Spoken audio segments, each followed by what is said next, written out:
Hello, everyone.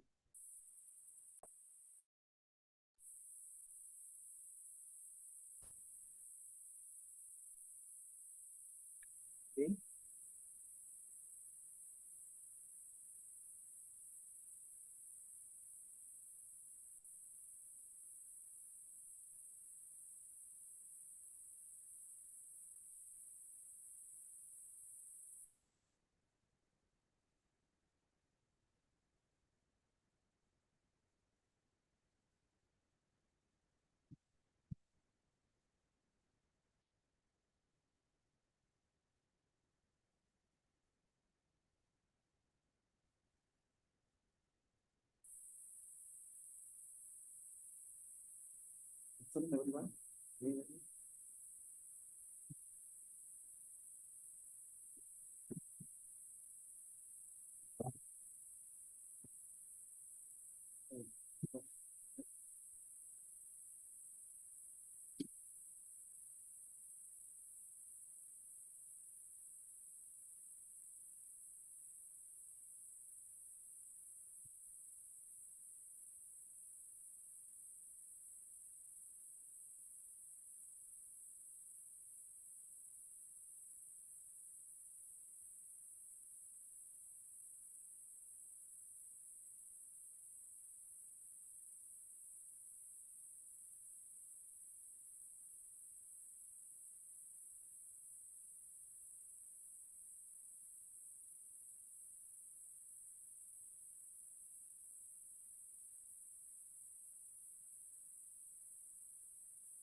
Morning, Prof. Garrett. Can you hear me? Hi. Yes, I can. Yeah. How are you? I'm Karthi. I will be the moderator for today's session. Shall we start the session while waiting to others to come in? It might take a minute or two. Is that okay for you? Yeah, that's fine. Yeah. Okay. So it's a fine afternoon here in Malaysia. It's 3:04 p.m. And your side, I believe, is 8:04 a.m. Correct? Yeah. Wednesday. Right. Okay then. So a very good evening to all in Malaysia and a very good morning to all in UK. It's 8 a.m. there, as I mentioned earlier. Welcome to the online session on this International Lecture Series 1, whereby it's a strategic collaboration between UTHM, to be more specific, is Faculty of Engineering Technology in UTHM, and of course, University of Huddersfield, United Kingdom. This lecture series will feature distinguished speakers sharing insights into the latest advancement and innovation in the field of rail transport technology. Okay, so my name is Kartikesu Nagaraju, and I'll be the moderator for this event. This event consists of 3 presentations from great speakers, right? So to name them will be Associate Professor Dr. Giovanni Prasettijo from UTHM, very fondly known as Dr. Joe in our university. right? Its title will be on reimagining railway technology roadmap. Okay, can I see Dr. Joe? It's already in the line. And the next talk will be on by Professor Garrett Tucker. I believe I pronounced your name correct. Yeah, that's good. Okay, that's cool. University of Huddersfield.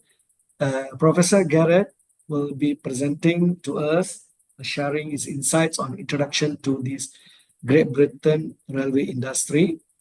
And last but not least, our presenter will be Dr. Muhammad Hussain, also from University of Huddersfield. His topic of presentation will be on computer vision for railway applications. So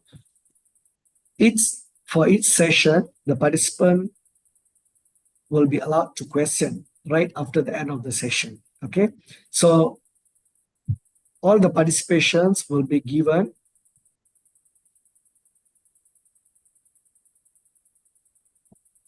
e-certificates right after the end of the session. So kindly please stay up to the end of the session, whereby the administrative will share the link for you to fill up your attendance, and then only e-cert will be given to you, right? Okay, I believe all our speakers are ready. So without further ado, let me invite and introduce our first speaker and presenter for today's event, is Dr. Joanne. Okay, before I like to give a bit of introduction on Dr. Giovanni Prasettijo. Dr. Giovanni Prasettijo is graduated from Ruhr Universität Bochum. Definitely, I pronounce it wrongly. It's Germany. Maybe he can tell us later the exact name of the university. He had completed his master's and postgraduate diploma engineering at the IHE Delft University of Technology, the Netherlands. His main educational research background are on road quality services and also on road safety, as well as track work engineering and maintenance. Dr. Joano is now a member of working committee in Malaysia under the Public Transport Expert Group on the topic, I believe, road congestion at the Ministry of Transport Malaysia since 2023 up to now. And Dr. Joano also is a member of evaluation panel, ABP, at the Malaysian Qualification Agency, Academic Agency, they will say, since the year 2018. So without further ado, we would like to invite Dr. Joano, which will know him as Dr. Joe in UTHM, to give us a presentation on the title Reimagining Railway Technology Roadmap. Dr. Joe, the floor is yours. Okay, so hi, thank you, PM Dr. Kartik, our moderator. And also thank you for the audience. Also, we have this Professor Garrett.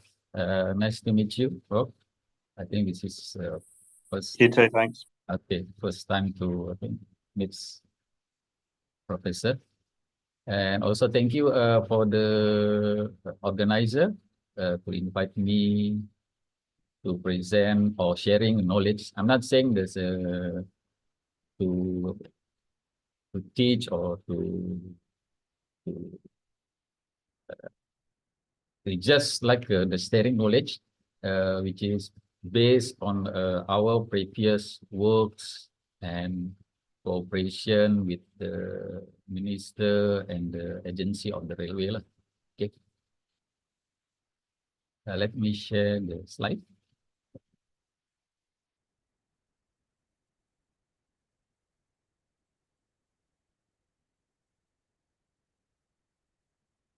Can you see the slide? Can. Maybe you can enlarge the slide. Okay, enlarge. Full screen. I hope it is moving. It is moving. It's moving. Okay, good. So good, nice. Okay, thank you. So again, this is what I choose to be the presentation today. So it might not the too technical, so like maybe Prof. Garrett or Dr. Hussain. It's more just like concepts or developments of roadmaps of the railway industry and technology, which is we are involved and sometimes ago. Okay, so this is why just like share our previous works and discussion and working group with the agency and the minister. So this part of the presentation today, I may skip some of them, which is maybe can be too long. So I just to make it as short and briefly as possible.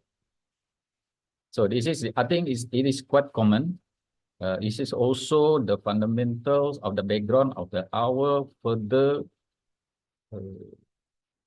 developments of the rail roadmap, rail technology roadmaps in Malaysia is based on these fundamentals that we facing the climate.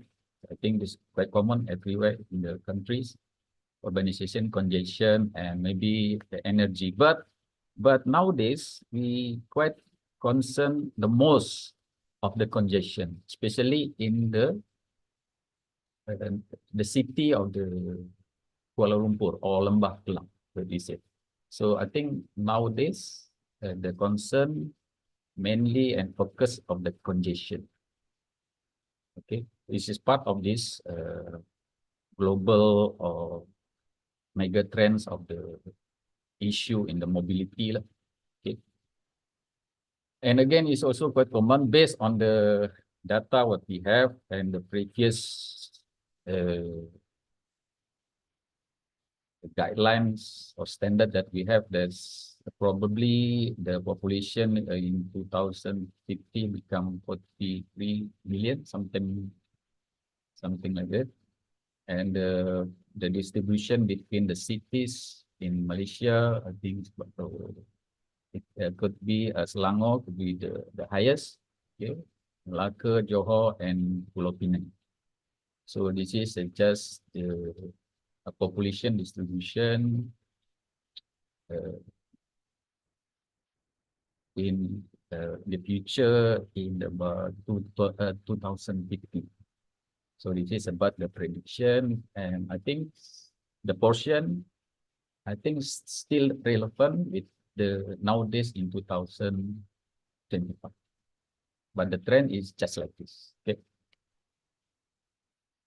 It may not be the updated the figure of the land-based transportation in Malaysia because we refer to the previous database and the development of the concept that we developed previously in 2011, that this is part of the land-based transportation of the current rail tracks networks, that we have the common rail or heavy rail, train, light rail, monorail, and funicular rail. And also further is I updated, for example, is a Malaysian Railway or the Kereta Api Tanah Melayu, that the road is about total in 1,700 kilometers.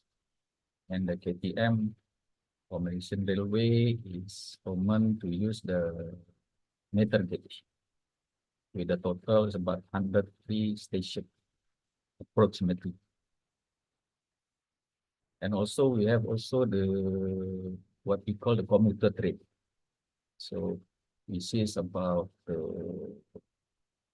755 kilometers, and I think more than that also because previously it's about 197 kilometers under construction. Also meter gauge, the speed is about 140. Is somewhere, as you see in the figure, somewhere in the north, south, and the east, what we call as the commuter ATM or electric train service. Also under Kereta Api Tanah Melayu, Malaysian Railway. And this is ongoing. I think it's about to finalize the construction of the railway routes, what we call the East Coast Railway Line, ECRL. Is about 140 kilometers. But the gauge is slightly different with the previous. We use the standard gauge. 1,455 millimeters, and the speed about 80 to 60 kilometers with the 20 station. With this, I can just it seems like the train is using the rolling stock for the CRRC, China CRRC. And again, this is ongoing. I think it's about to finalize the construction for the civil construction. I think I now in ongoing the track construction after the finalize the piling and the bridge. So now is ongoing for the track construction, civil construction. So this is connected between Johor Bahru and Singapore. It's part of the Bagian part Johor Bahru and also Singapore. I think it's a length about 4 kilometers, but this categorized as a mass rapid transit. So the size is bigger than the. I'm sure that bigger than JQM, also an LRT. So this is ongoing. I think it's about to finalize in 2026, something like that, between the Johor Bahru and Singapore. So I think this is the sketch or the figure that represent the Klang Valley Rail Transit Net. Again, as I said, the common concern nowadays mainly in the Lembah Klang, because we deal facing the high congestion in certain section of the road, which is considered as critical and must be solved. So this is why this mass rapid transit map or system that might help to solve as a part of the solution of the congestion in Lembah Klang. Okay, this is the MRT, I think in 2010. So I think it's about more than in Lembah Klang.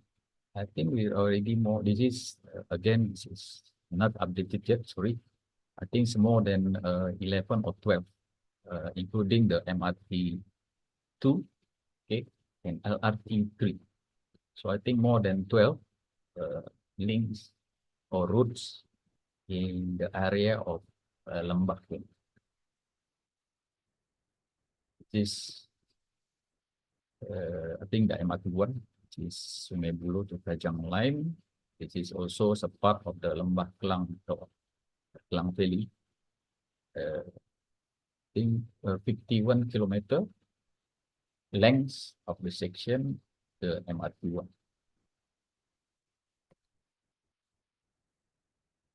Okay, so the product is rolling stock from the cement. I think part of the using the cement and rolling stock. Okay, length 51. So this is I just use this the maps of the road is to see that based on the MRT 1 Baklang or Kajang line, it's something interesting that the station or the road will be connected with the plan of the high-speed train, which is why it's interesting to show this. But I think not the MRT 1. Okay, let's see the further slide to the MRT 2.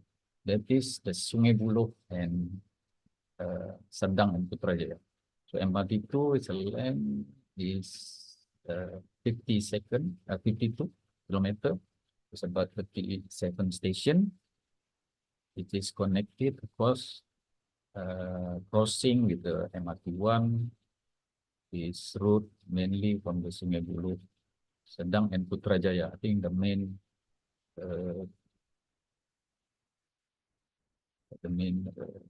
you know, as Putrajaya is the main government office. So I think this one, yes. So this is map.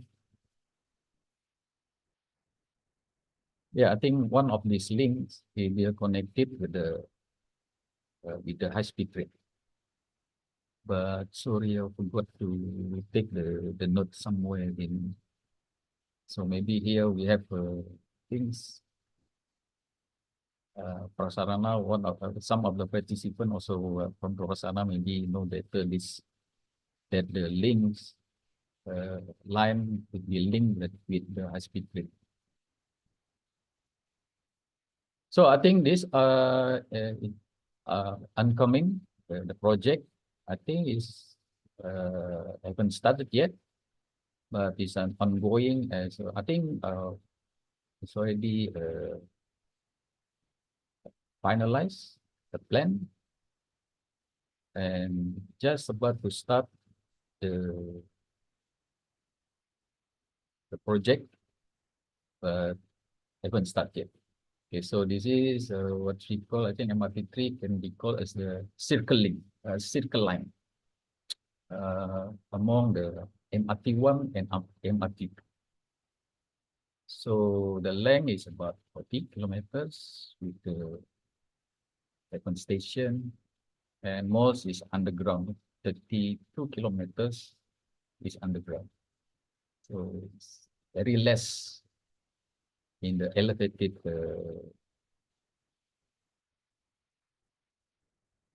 ground on the elevated. So mostly it's an underground. It's about 32 kilometers. So so it's also for the high-speed train. This is previously planned from the Kuala Lumpur, Singapore. So I think it's suspended for some times. I'm not sure when it started, but I would like to underline here that you can see that there's the 3 station will be in the Johor. So this is why I highlighted the location of the station, that 3 of the station will be in Johor. That is in Muar, Batu Pahat, and Iskandar Puteri. So I think this is interesting, and I think this is significance that things that to be aware and concerned, to consider this as the challenge or the opportunities, especially for the high tech of the technology of the high-speed train, because 3 of the station will be in Johor.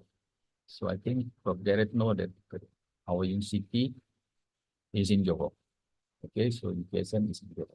So this is a challenge, and I think huge opportunity for our student probably to have take this opportunity instead of the RTS, the previous one from Singapore and to Johor Bahru. So again, this is further the updated that somewhere in the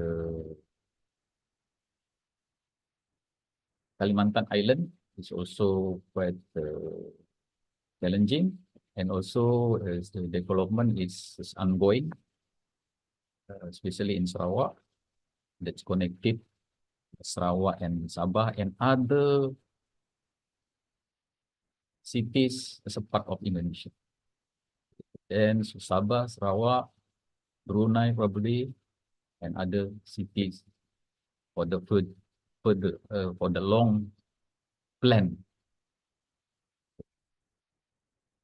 construction that will be connected with other city of the countries, Indonesia, Malaysia, and Brunei. So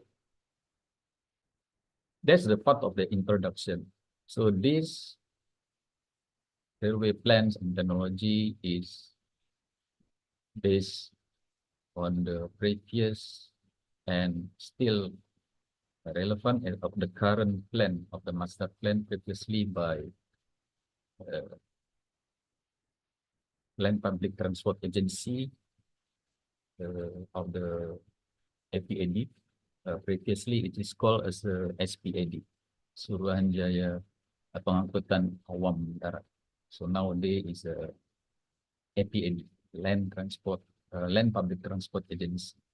So based on the master plan that developed by SPAD previously, that the further or the current national land public transport master plan is play a role as guide, the guidance, vision, give the vision, and also to determine the target, and also monitoring, progress monitoring. So this role of the national land public transport, which is developed by SPAD, having the three main roles as a guideline for the future development of the public transport, also the vision, to drive the vision of the objective of the national objective, also the target and progress monitoring. Broadly, it depends on the economic transportation. So it's about mainly of the economic transportation from the development land public transport to transfer to development of the economy. So this is why it's mainly to achieve this aspiration based on the economic economic transformation. Okay, so the outcome must be the mobility, livability, and economic growth. I think this is quite common for any development of the public transport. Okay, again, based on the SPAD and as a target from the development of land public transport is previously already identified 12 national key economic. Again, it's about economic transformation. So there's I don't think I will discuss this in detail for every 12 national keys economic area. You can see there's a tourism, oil, education, electrical, healthcare, palm oil, communication, agriculture, business, and retail, Kuala Lumpur, also financial service, and retail. Okay, so you may refer to this guideline. I think you can easily find this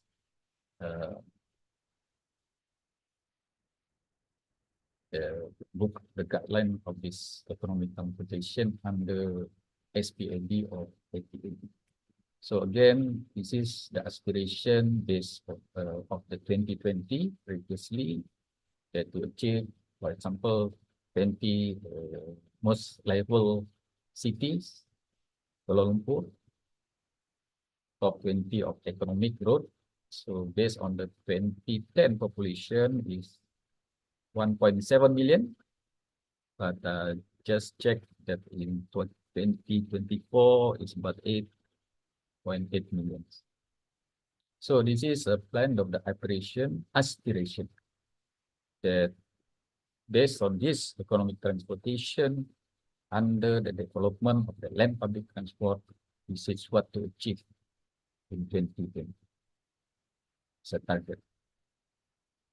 So of course, based on this demographic government investment of the current and the future national agenda. So again, all the change in demographic, this government is under the several of the development agenda. Previously, economic transformation program. Also here, the government transformation program, economic transformation program, government transformation program, and then Malaysian plan previously in 2010, 11 to 15. Also, it's just like the industrial master plan that is facilitating the logistic development and also some other initiative, especially nowadays green technology or state development, local or localized initiative. Okay. So again, it might be updated, yeah, but the figure is shows that until the 2030.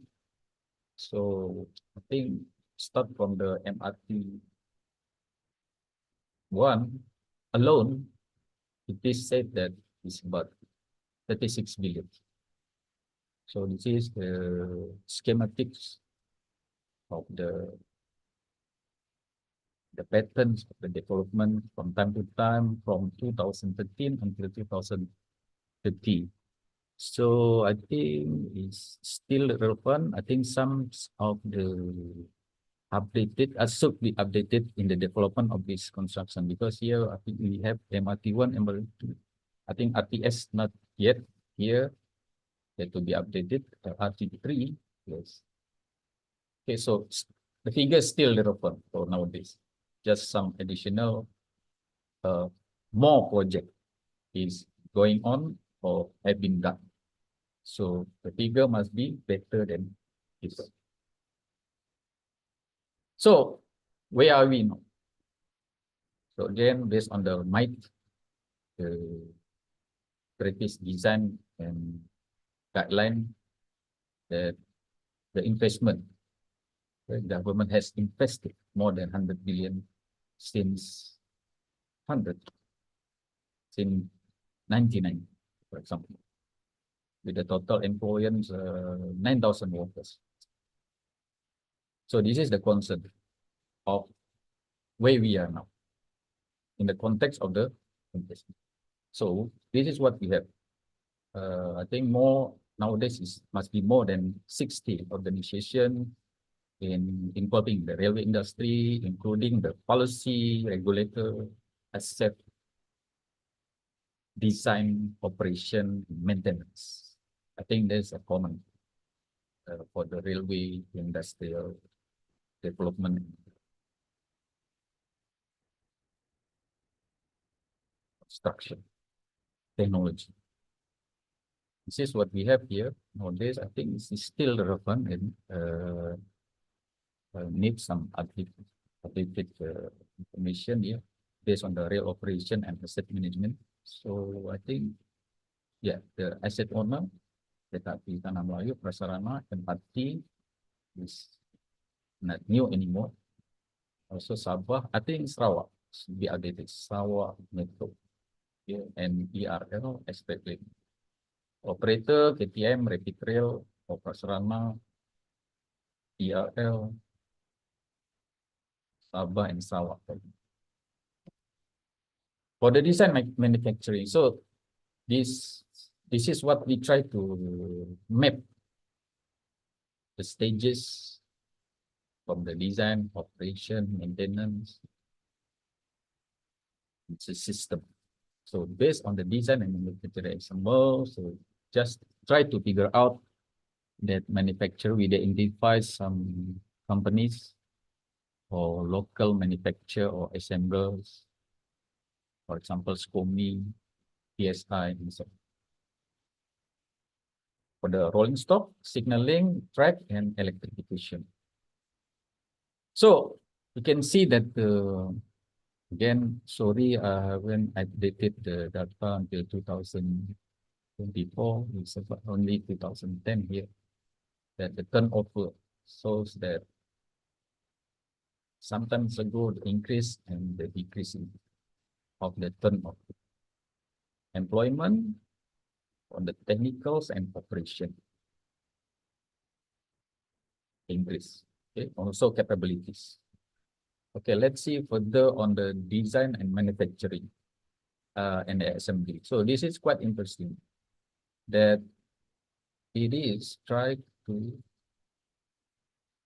enhance the local manufacturers for the local, based on the local capabilities and talents. Okay, what I say here in the SIRIM is a SIRIM is the standards development. Sorry.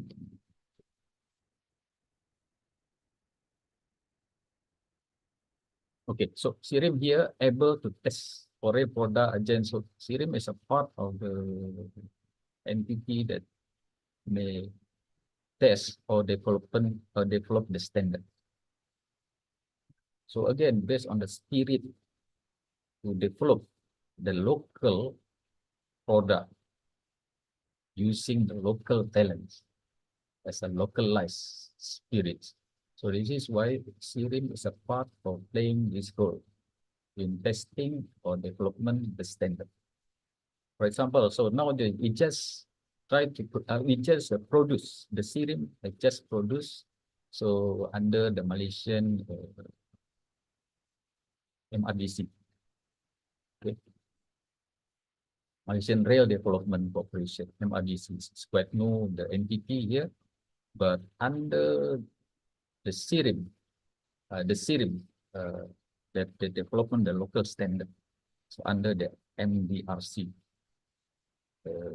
authority, that we just produce the standard, but we start from the railway track, because this part of the product, it may the opportunity then possibility to produce the local standard and the development of the standard that in line with this standard. Okay, so there's I think SIRIM is just to produce. This is just a publish the standard as a Malaysian railway industry standard. I think this is the first standard for the railway track for the Malaysia. Okay, so I think SIRIM is finished the producing the standard for the local product and local Malaysian standard. So now I think nowadays SIRIM is about ongoing to finalize the standard for the rolling stock. So hopefully, it's coming days, I think, or coming years, there will be another standard, Malaysia Railway Industry Standard for rolling stock. Okay, so in the context of the maintenance, repair, and overall MRO, so we identify some local players and also assets that might be relevant to the maintenance and repair and overhaul. Here, the rolling stock, signaling, track, so tracks and electrification. So here, again, we have SCOMI, PSI, Siemens, KTM, also Rapid Rail already. But it depends on the level of the maintenance. Level 1, 2, 3, and also level for component maintenance, propulsion maintenance modification. So this is part of our main, or my main concern here is the development of the resources, human resources, or human development, human capability, or human resources, or human capability development. It's a main concern of this my presentation as a part of the development of the capability students or localized local talents. That's a student as part of the local talents, the development of the human resources. So this is why it's a part of, you can see that UTHM is a part of this human resources development. So this is approved by MIC, Malaysian Industry Government Group for High Technology. So you can see that UTHM is already play roles in the earlier, I think 2011 or 12. So they start play a role as a part of the development of the human resources in railway technology. Okay. So this is the part of the opportunity for the human capital, railway operation, in track, product, design, engineer, system. So you can see the list of the maintenance and safety. Okay, so as part of, because we are play roles, a part of the academic matters or entity. So we should not uh, far or far away from the policy. For example, under the Ministry of Higher Education or Ministry of Human Resources or Malaysian Qualification Agency. This is why it is the policy and standard certification is supported by this entity as well, because we are play role as a part of the academic side. So there must be Ministry of Education and Malaysia Qualification Agency as a part of this role, playing the role. Okay, this is our problems. I think issue are quite common in the skill of the workforce. Again, UTSM is a part of this development of the skill, because you are concerned of the student, the graduate ability. It's a part of this role to be the skilled workforce. So this is what we are facing. Quite some time ago, I think nowadays still that maybe because the attractiveness of the industry less, absent of the real cost. So this is why later on from this slide, we are one of the first that the development develop the program of the rail. Why? Because this is part of the issue of the problems. Related costs offered by local, absent of the rail related costs offered by local.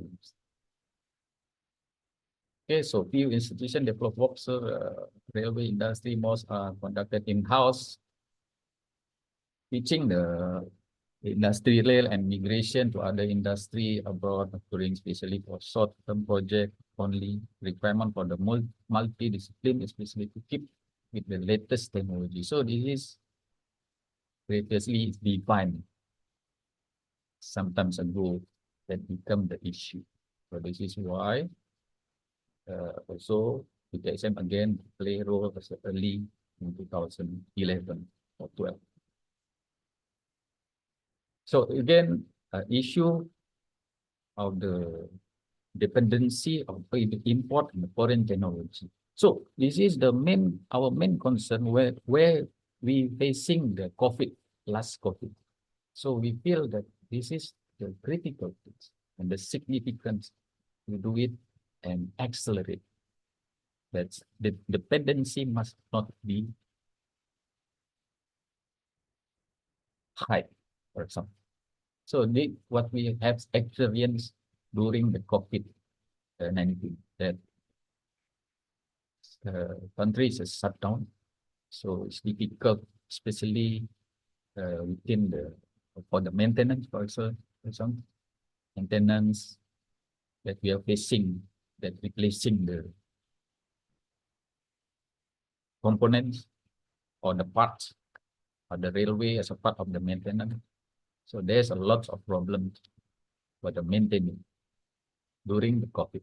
So we learn from this situation. So this is the part of also the problems. Okay. So where we want to go now? Okay. Again, of course, we want to be high and expand. Dr. Joe, Yes. just a quick reminder, we got about 15 more minutes to go. Thank you. What time? How many more we have? 15, 16 minutes. We thought like to stop at 4 o'clock so that we have some quiz session. All right. Okay. Thank you. So high and thank you, moderator.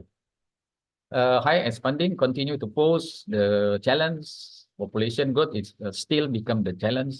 Urbanization, policy, green technology, and also again dependency on the technology and also for the reliability, safety, quality, and product. So this is what we have to go. What should be considered? Again, based on the vision, again from the mic, that 2030 is become rail industry. Rail industry will be strong and sustained in the context of the business and satisfy the demand. So how we do get there? So briefly, there's the three goals that identify. First, ecosystem, sustainability, and global play, regional and global play. So this is the main goals for the strategic in to support that where we go. So this is, I think, key strategies in details. But I don't think we have time to discuss in details. At goal 1, conductive rail ecosystem, again, high localization. This is the main concern again. For goal 2, high localization of rail related product. And also goal 3 is a regional player having the significant market. So again, this is the opportunity for the design and manufacture. So this may be the opportunity within the context of academic and university that we see the opportunity based on this design and manufacturing of the rail technology. For in the context of the maintenance and overall, again, it might be the opportunity for the student that will represent it in our program study or syllabus as a part of the not only solving the issue, national issue, or transforming the economic and the growth, the economic also in the context of the capability of human resources, the development of the human capability of the human resources. So they might be identified. So we try here to identify the part, the technology of the rail. So again, as I said, this is part of the concern, my concern here, our concern here that is the rail industry stakeholder, that you can see also UTHM, again, based on this might that develop guideline, that UTHM is also part of play key role here in the development of the human capability. Okay. For the short and short term or medium towards, you can see that for the short term, maybe there's a bridging programs for the graduate student, university, or college before involving in the railway industry. It might be the bridging system, training, for example. But towards 2030, maybe the direct employee by rail industry. This is why one of the ideas that we create another or new, it's not really new. I think start on the 2019. So this is why we developed the program that there is the 1 year work-based learning program. So I think this is part of the spirit towards 2030 that might be the student and directly employed by the railway industry, because we already take them in the industry in 1 year. So it's what, let's say, just like ready stock rather than bridging program. Later on, we'll see the latest slide. Okay, so this is the current highway human capability development. So maybe previously unqualified personnel, low income, qualification established during the job or training based on the type and so on. But new or the further might be there will be the platform. This is called the Rail Center of Excellence. It might be in the ministry or it might be in the university. Okay, that they create the basic qualification based on academic program or the center of excellence that might have the training program for the preparation of the student that directly can be employed in the railway industry. So this is, I think, some of my friend and colleagues know this, or maybe Gareth already know that we are, our niche area of the university is the sustainability technology, then transportation. Okay, so railway is a part of our concern, railway, because this is our niche area. So again, this is why we are having the degree and the master rail in the university program. So this is again, this is represent for the implementation of what we have discussed previously with the ministry or with the pre-industry players. So this is the implementation starting 2012. I think we start with the master first in 2012 and the degree start in 2018. So I think just to show you, it's already since 2018. So this is part of the offset of the industry collaboration program, ICT. There's still many things to discuss maybe in the concept in the context of ICT program. So this is what we have. 4-year program for the degree program. So this is the academic or research development. So instead of having the program, we also have the research center. So I think previously we have quite tight cooperation with the Sheffield, Birmingham. I think Prof. Derek knows. So maybe in the future with the Huddersfield, why not? To be part of our partner in developing the academic or research in the railway technology. So as I said, instead of having the program, degree, master, so we have also the Center of Excellence. This is part of the center that might provide the training or course on the preparation for the student and graduate to have more knowledge or better knowledge in the railway technology before they graduate or along the graduation. So I think this is briefly, there's a part because instead of the academic matter, we have the Center of Excellence, COE. So COE, we have our tasks and responsibility. So as a COE, Center of Excellence, so we are part of the target for recipient for the ICP program under Ministry of Finance, Industrial Cooperation Program. So because the Center of Excellence is on the task, on responsibility, so then we become as a main target. Okay, we have become the one of the target to be the industrial offset, industrial cooperation program. So this is why we got here IP9 from the MRP2, automatic fare collection system. We have also Eden simulator that really we got from the ICP program under Ministry of Finance. Because we are one of the recipient of the ICP program. So again, we have quite tight cooperation with the MRT. So we have some facility in the MRT, former MRT depot or gallery.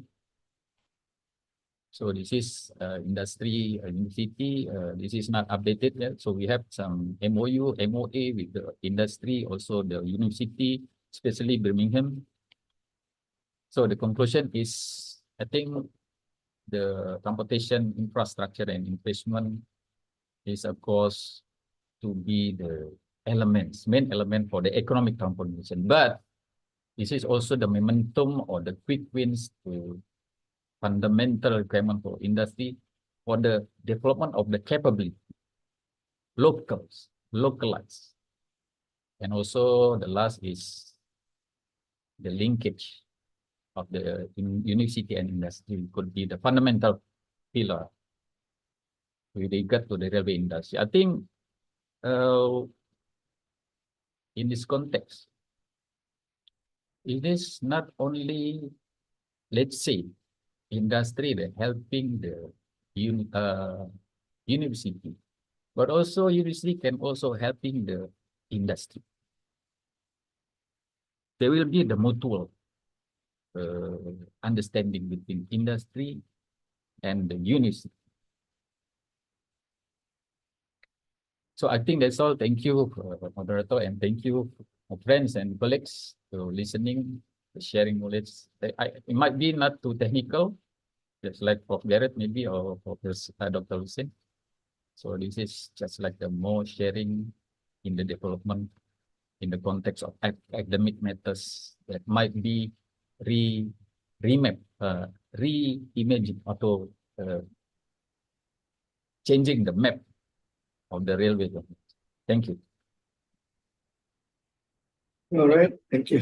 Thank you very much, Joe. So appreciate the thoughtful presentation, full of information, a lot of information you shared regarding uh, Malaysian Railways scenarios. Okay, that's what's happening. Also, we could share with our UK counterparts on what is our railway program in our UTHM, what we call it, and how it works. And you mentioned on the industrial linkages and all the stuff. So very well received. Thank you very much. Quite lengthy, but on time. Very nice. Thank you. Okay, now we got total participants of 75. So I think it's time for us to open for Q&A session. So if anyone got any questions, can you please, yeah, just on your mic and can ask the Joe if you got any. Thank you. You can introduce your name first and where you, and then you can address your question.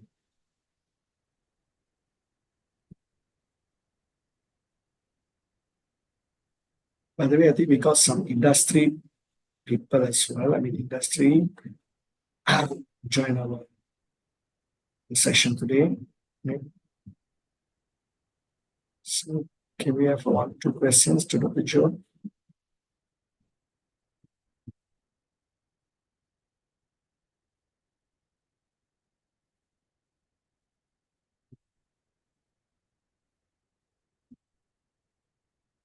Okay, I have a question.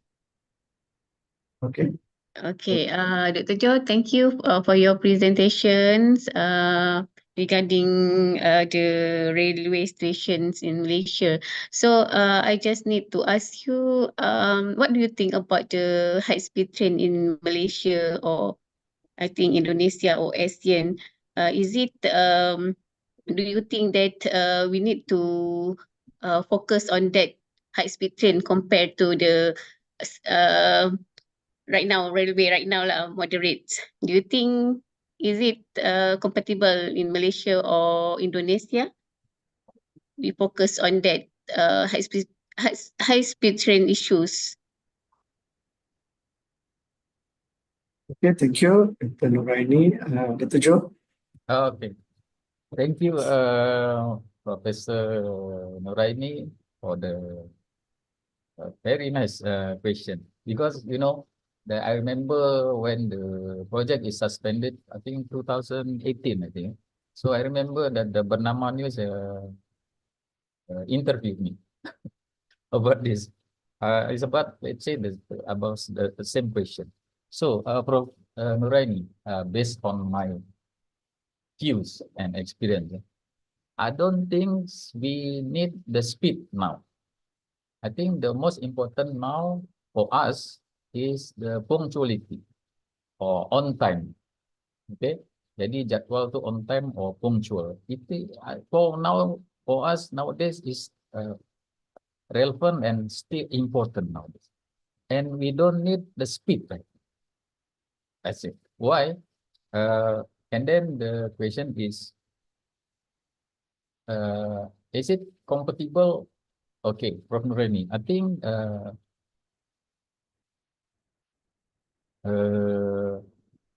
cepat atau lambat, sooner or later, the high speed will be there, sooner or later. But now, maybe not yet necessary. So why? because based on some project is ongoing and project has been done. For example, Gemas Johor Bahru double track and also RTS Johor Bahru Singapore is probably based on my views and analysis. It's it's already suitable and enough for the, let's say, the transforming the economic growth of economic or transforming delivering the passenger from the cities surrounding this area. Because why?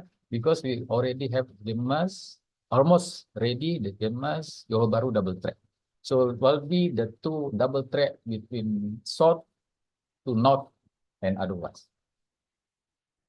Okay, so this is why high speed maybe now is not so urgent, let's say something.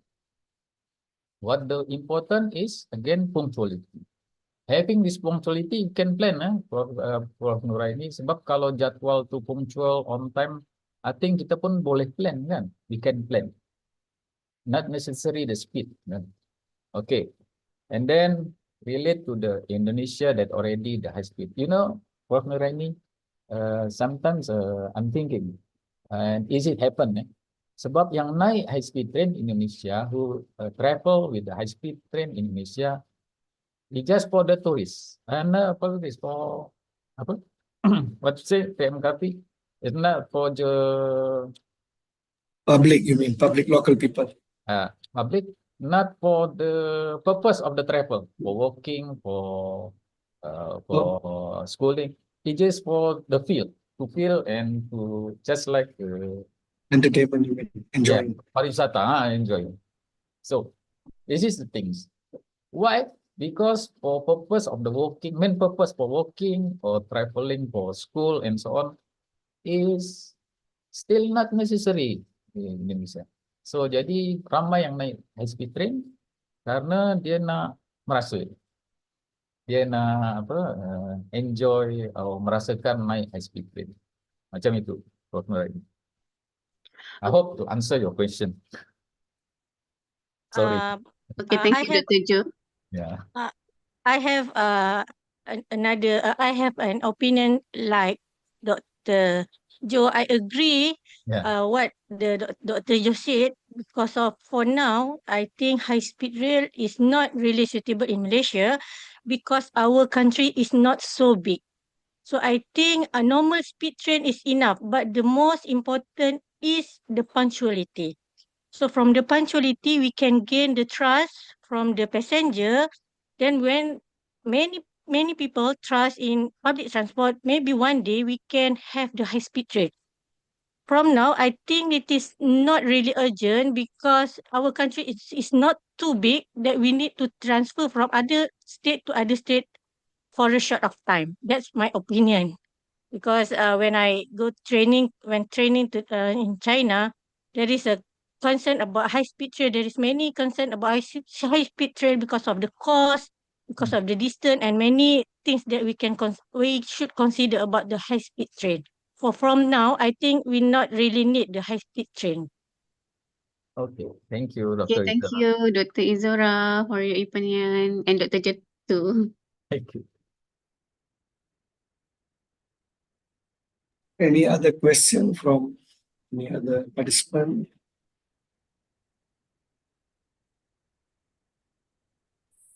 Hi, I can just ask one question, please. Please, Prof. Gareth. Thank you very much, Dr. Jo. That was a great presentation, and it's really good to help us understand the Malaysian railways, and it's great to see the big plans and the developments that are happening. You mentioned the original Malaysian railways back in history had a very heavy freight focus with industry. Can you tell us more about freight on the Malaysian railways now? Is that a big thing at the moment, and are there big plans to expand freight carrying as well as passengers? Oh, okay. Thank you for the question, Prof. Gareth. Okay, so maybe I'm not having the familiar or have experience in the freight transport or logistics. in this context. But as far as I know, as I said in the slide, that the ECRL, East Coast Rail Links, as part of the East Coast Rail Link is developed or constructed for the purpose of the freight transport, because it's connected between the main or the big, what you call, free port, and also the mainly the port between the east area and the north area in Kuala Lumpur. East Coast is in Terengganu or Kelantan. So it is mean that also freight transport or logistics also main concern in this context. But maybe it's not that the priority of the development of concept, but it's still also the concern in development of the concept. ECRL is a part of them, because ECRL is developed to the main one of the purpose also for the freight transport between east, north, and also to south. Thank you. Thank you for the question. You answered your question on that. All right, okay, Dr. Nora, please. Okay, can I add? So regarding on the freight, so basically our government are moving towards the railroad transportation policy, whereby the governments are looking forward for all the transportations of using a road, like for example, van, lorries and everything is actually moving towards to the road to rail. So we are looking more on the freight as well. So that's why we develop our East Coast Rail. So our East Coast Rail is more 60% of the services is for freight and 40% is for passenger. So, but the rest of our rail network is basically for passenger. We have a 50-50 only for East Coast Rail. So East Coast Rail, the focus is more on the freight transportations, because East Coast Rail network will connect with the we have the airport as well, and connect with, we call it as Serendah Transport City. So Serendah is actually some kind of a city that we have a TOD, everything that connected all those rail network. So basically, our government are looking more on the freight in future. So we have started to develop a policy for railroad transportation. Yep. Thank you. Okay, I believe there's no any other question for Dr. Joe. So Dr. Joe, thank you very much for your Thank you. time and the wonderful presentation. I hope later on we can share more whatever you have shared today, right? So without further ado, I'll call our second speaker for today's session, which is Professor Garrett Tucker, right? On the title Introduction to the GB rail industry. Before that, I just give some introduction on Prof. Garrett. So Professor Garrett is the Associate Director of Data Science and Automation and the Institute of Railway Research, IRR, in the University of Huddersfield, and is a Professor of Railway System Engineering.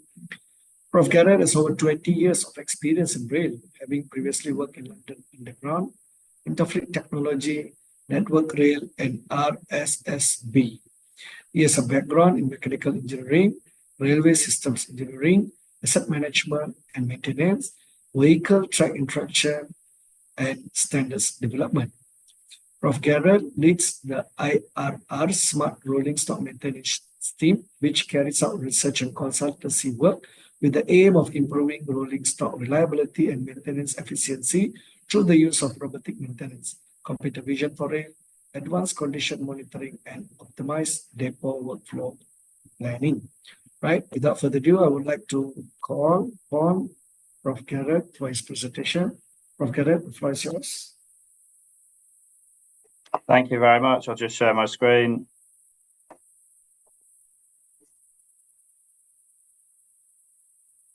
Okay. Thank you. Hang on. Sorry, just a slight technical issue. No, it's happens. Okay, hopefully that's okay in the slide presentation mode. Very fine. Very well. Yeah. Thank you. Great. Go for it. Thank you very much for the introduction, and thank you also to the previous speaker. So I thought, as this is our first one of these seminars, I'll tell you a little bit about the British rail industry and to give you some background and context of where we're coming from, what our priorities and experience are in this country. You'll see some parallels with Dr. Joe's presentation. This is going to be 20 minutes, and then there's a more technical presentation from my colleague, Dr. Hussein, which will follow on after this. So just quickly, I'm going to tell you something about the Institute of Railway Research, or the IRR. So this is where I work. I've been working here for 9 years, but the institute itself is older. It was established in 2012. So we have 35 staff here. We're full-time research and consultancy in the field of railway engineering and operations. We work in a range of areas which are shown in the top left, which you can read out. I'm not going to read them out, but my previous background is vehicle track dynamics, which is what I did my PhD in my early career in. I'm now expanded more broadly into maintenance and asset management and modern technologies. And we might have some future seminars which I can talk more detail about my work. We have 4 big test laboratories here. One is a roller rig for testing train suspension, train curving, train braking and adhesion. One is a train simulator for doing research into ride comfort, again linked to train suspensions, seat design, internal layouts. One is a pantograph and overhead line dynamics interaction rig, and one is a robotics and automation test lab for train maintenance. I'm going to share these slides with you later if anyone's interested in, and there's a link at the bottom where you can find out more about the Institute and take a 3D tour of our labs and a walk around on the computer. So just to give you a bit of context about the British mainline network. So on the left there, just to give you an idea about the country. So we're a population of 70 million people. And just to give you some context, the GDP is £3 trillion, which is equivalent to 17.5 trillion ringgit, if I'm pronouncing that correctly. You can see where the main population centres are. Can you see my cursor moving around? So London is the biggest city and the capital. Birmingham is our second city. Manchester, Huddersfield is in the middle here. Over on the right, top northeast is Newcastle, and in Scotland, Edinburgh and Glasgow are the 2 main cities. Capital of Wales is in the bottom, the slight red dot, and that's a smaller city. So overall, there's 31,000 track kilometres. We carry 1.6 billion passenger journeys a year, 16 billion freight ton kilometres. Of the network, 25% of it is electrified with overhead line, and 13% is electrified with third rail. So in total, you can see 38% of the track is electrified, but that is the most intensively used bits of the network, and that carries 70% of passengers in total. 10% of freight is carried by electric trains. It's difficult for more freight to be operated on electric trains because freight has to go anywhere, including all these routes which don't have electrification. So it's more flexible for freight operators to use diesel power at the moment. We also have metros and trams in Britain. So you can see there the red dots. We've got 7 trams in different cities. So you can see as those bigger cities I mentioned that have them. And we have 4 cities that have metro systems. I just focused in there on London. Like I said, it's the capital. That's a big city by UK standards, or British standards, got 10 million population. In total, that's the oldest, also the oldest metro system in the world. Opened in 1863. First bit was at the top between Paddington and Farringdon. Now in total, that whole network, that map, appreciate there's a lot there and it's hard to see in detail, but that map includes some urban rail, suburban rail, as well as metro and trams and light rail. And in total, that's 1,000 track kilometres, and that carries 4 billion passenger journeys a year, which is quite a lot when you consider the whole mainline network carries that 1.6 billion a year. Obviously, if you convert it into passenger kilometres, the main line's carrying them further. Just a quick geography lesson, because it is confusing. When we talk about the UK, British Isles, Great Britain, I'm talking about the British Railways, or Great Britain, which is England, Scotland and Wales, and that operates as a unit. So the Department for Transport is responsible for transport in Wales, England and Scotland. We also have a separate constituent country, which is part of the United Kingdom, which is Northern Ireland. They have their own independent transport and railway operations that we in mainland Britain are not directly involved with. Also making up the British Isles is another country, our neighbours, the Republic of Ireland, and they also have their own separate railway operations. Now I've given you a geography lesson, I'm going to give you a quick history lesson. So you might be aware, this year we're actually celebrating 200 years of the first railway being opened, and that was opened in Britain, in the northeast of England, in Stockton and Darlington. So that first operated in September 1825, carried passengers on this route, if you can see on the map. It's called the Stockton and Darlington Railway, and the darker, wider line there, you'll see it goes to Stockton, Darlington, and actually carried on to Etherley. I guess Stockton to Etherley didn't have quite the same ring to it as Stockton and Darlington Railway. That was opened by an engineer, George Stephenson, led the development and first operations of that. And him, together with his son, Robert, really had a big contribution to the whole railway taking off in Britain and UK and internationally. So the first locomotive in the top right hand there, Locomotion 1, that's what hauled those first trains back in 1825. Stephenson's Rocket is a more famous, well-known locomotive, which actually came along 4 years later and operated on another railway in the west of the country in Manchester. So they carried passengers at 20 kilometers an hour, which at the time was just an amazing difference in speed. It was so fast that people found it very hard to understand and comprehend. They thought all sorts of things might happen to them traveling at this high speed of 20 kilometers an hour. And obviously now we've got trains in this country running at 300 kilometers an hour, and internationally even up to 400.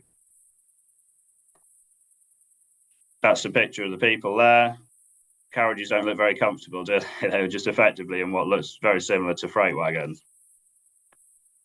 However, that in 1825 wasn't actually the first railway. The first railway was also in the UK. It's actually in Wales, very close to where I grew up, near Merthyr, Penydarren Ironworks. So this was led by a different engineer, Richard Trevithick. And this was the first railway that opened in 1804, which is just amazing, isn't it? It's a long time ago, 221 years ago. And this was inside an ironworks. It was a freight railway, internal, owned by the ironworks, and it was there for hauling the iron ore down into the docks to get to market, like nationally and internationally. And that first carried 10 tons of iron spread across 5 carriages. And it did actually carry passengers on this first run. It was like, a big opening gala, and 70 people were spread out in these 5 carriages. And that ran at 10 kilometers an hour, which again, at the time, was the fastest pace, almost equivalent to, a horse speed. Anyway, jumping back to today. So I mentioned there's 2 different types of electrification used in British Railways. One is the overhead line, 25 kV. This is quite a standard international type of overhead line electrification for intercity operations.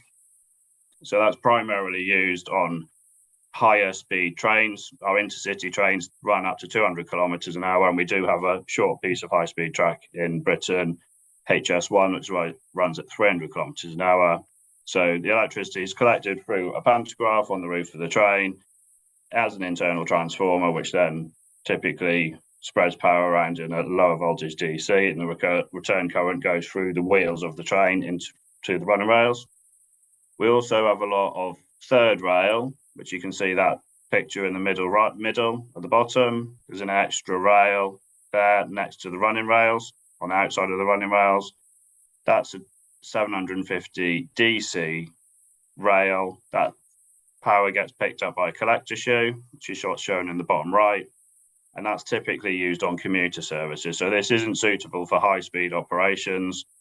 It's on trains that run at up to 160 kilometers an hour, but in a lot of cases it's on commuter services where there's quite short distance between stations, so it might even be only running up to 100 kilometers or 120 kilometers an hour peak.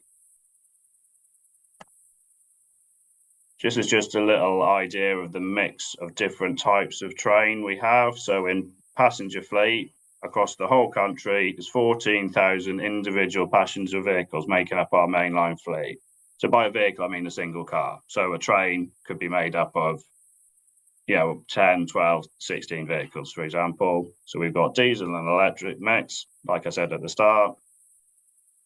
I've taken this reference of the age of the fleet from Railway Delivery Group document that was actually published in 2016. So this is slightly out of date. And since 2016, most of these ones, the blue, built in 1970s, which should now be 50 years old, they pretty much all retired. And even some of these in the red have been replaced in the purple. So purple, post-privatisation, privatisation of British Railways, that happened around roughly the turn of the century, so roughly just over 25 years ago. We also have a large fleet of freight vehicles, which in the whole country is 26,000 wagons and around 600 freight locomotives hauling them. This is all predicted to grow, obviously depending on passenger and freight demands going forward in future. And we imagine, according to RDG predictions, the whole passenger fleet will be over 20,000 vehicles in the next 20 years, going from its current base of 14,000. Obviously, that's subject to various things that may or may not happen along the way.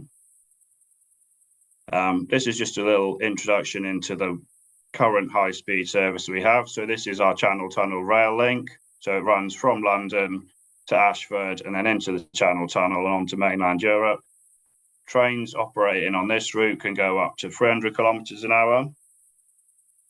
The high-speed section, well, the Channel Tunnel rail link was originally opened in 1994. Trains ran high speed in France through the Channel Tunnel and then had to run at 200 kilometers an hour maximum on the British side. But since 2007, we've had this new high-speed route going from Ashford, which goes into London St Pancras, going through Stratford. So in 2012, when we hosted the Olympic Games, this was opened, before then, and people were allowed to come from mainland Europe straight into Stratford and straight into the Olympic Games, right next to the station. So that runs these international journeys using Eurostar trains. On the left there, the one on the right of the picture, the more pointy nose one, that's the original Eurostar trains in operation since 1994. Then in 2011, the Siemens Velaro in Eurostars have been in operation, which is the ones on the left. They're a wider gauge as well. So also this high-speed line from Ashford into Stratford, that operates bigger trains, wider trains than the normal British GB loading gauge. And the reason we have that smaller loading gauge compared to the rest of Europe is because our network is so much older. It's great, and we're very proud to be the first people to have railways and have that 200-year history, but it also means all of our stuff is a lot older, and a lot of the tunnels, a lot of the bridges are a lot smaller, so we have smaller trains than our friends across the water in mainland Europe. There are plans underway and in construction for another line, HS2, High Speed 2. That's going to be built in phases. So the current phase, which is due to be finished in 5 years' time, runs between London and our second biggest city, Birmingham. So that's shown in the dark green colour. dark blue colour. And currently unfunded, but the plans in future are the two lighter blue colours are to form a Y shape. So to split off from Birmingham, carry on to Manchester, which is our third biggest city, and on the other Y, carry on to Leeds, which is our fourth biggest city. There's a few different advantages of introducing this high-speed line. One is that it will reduce passenger travel time between Birmingham and London, cutting it by more than half. So it would be then quite easy to live in Birmingham, commute into London. But it's also, a lot of it's about relieving capacity on the other line. So that's what these green routes are showing. These are currently heavily capacity constrained lines. So the East Coast Main Line going from London up to York and Leeds, West Coast Main Line which goes past Birmingham and on to Manchester and up towards Scotland. And Midland Main Line is the one in the middle. They're heavily constrained by, so taking more passengers off that frees up space on those other lines, and those other lines can then also carry more freight. This is just to give you an idea about the industry structure. So we have kind of we had this privatization. So until the mid-90s, we had our railways were entirely owned and operated by the government. We had privatization in the late 90s, and up until now, we've had this private structure, and then it's slowly going back into public ownership, but in different parts. So it gets a bit complicated, the structure, but at the moment, we've got the Department for Transport, led by the Secretary of State for Transport. They have a link with Network Rail, which is effectively a government-owned company, and they maintain the track. Train operations are largely private companies that have a franchise with the government to operate on particular routes and deliver a service under a service agreement. The Office of Road and Rail makes sure all standards are followed. They kind of police the rules are being carried out by the train operators and by Network Rail, and also any suppliers, and have some strategic role. At the bottom is a range of cross-sector organisations, the Rail Delivery Group, which is in charge of developing strategic plans and helping train operators work together to improve efficiency, maintain safety, share best practice. In the middle there, Rail Safety and Standards Board, they write standards and also manage the research funding on behalf of the transport funding, which universities can bid into. Rail Accident Investigation Branch, so it's in the name, they investigate accidents. And then we've got Supply Chain and also Rail Ombudsman, which is more of a financial regulator. This is all about to change, and we now have an organisation that's going to come into operation in the next few years called Great British Railways. Network Rail will effectively become integrated into this new organisation, GBR, and also the main train operators will also become part of GBR. Freight will still be private companies, which will have a contract with GBR and with their customers. Open access operators are any private companies that can add additional services which they think have a commercial benefit. And then you'll still have these cross-sector organisations. I won't dwell on this, it's just to give you an idea. There's a lot of different organisations involved in operating the railway. It's not just as simple as one big GBR or one Network Rail. There's all these different organisations involved, and they have to work together and negotiate, collaborate. Just giving you a quick flavour of CO2, which Dr. Joe also mentioned. Sorry about this. Not so familiar with Teams, with Zoom. So looking back since 1990, there's a big push on reducing CO2 emissions. And you can see the darker line there is energy. So this is electricity generation. In 1990, our main form of electricity generation was coal. And over that time, coal has been almost completely phased out.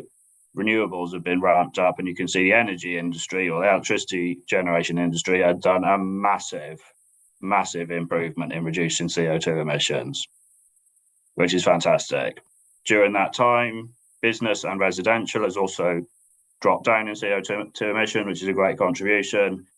Transport, on the other hand, hasn't really made a great sways into reducing CO2. There's that big downturn in 2020, which was due to COVID and people didn't travel very much. So we as a railway and as a transport industry have work to do now to try and reduce these emissions due to transport. This is just showing things in a slightly different view, looking at our whole greenhouse gas emissions. So you can see transport now, totally domestic transport, makes up a quarter of all CO2 emissions. On the right is a breakdown of those CO2 emissions by transport mode.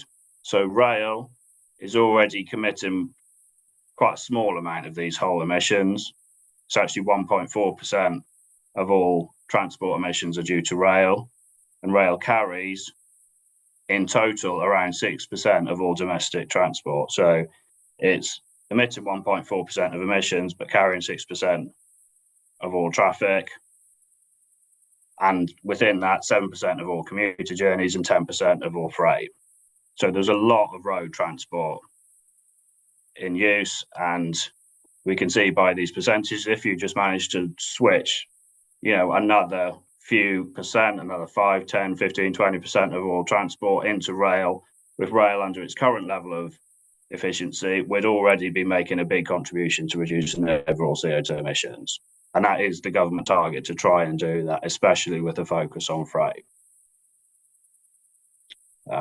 Also, reducing freight from our roads reduces congestion on our roads, and that makes roads more efficient because there's less stopping and starting for people in passenger cars.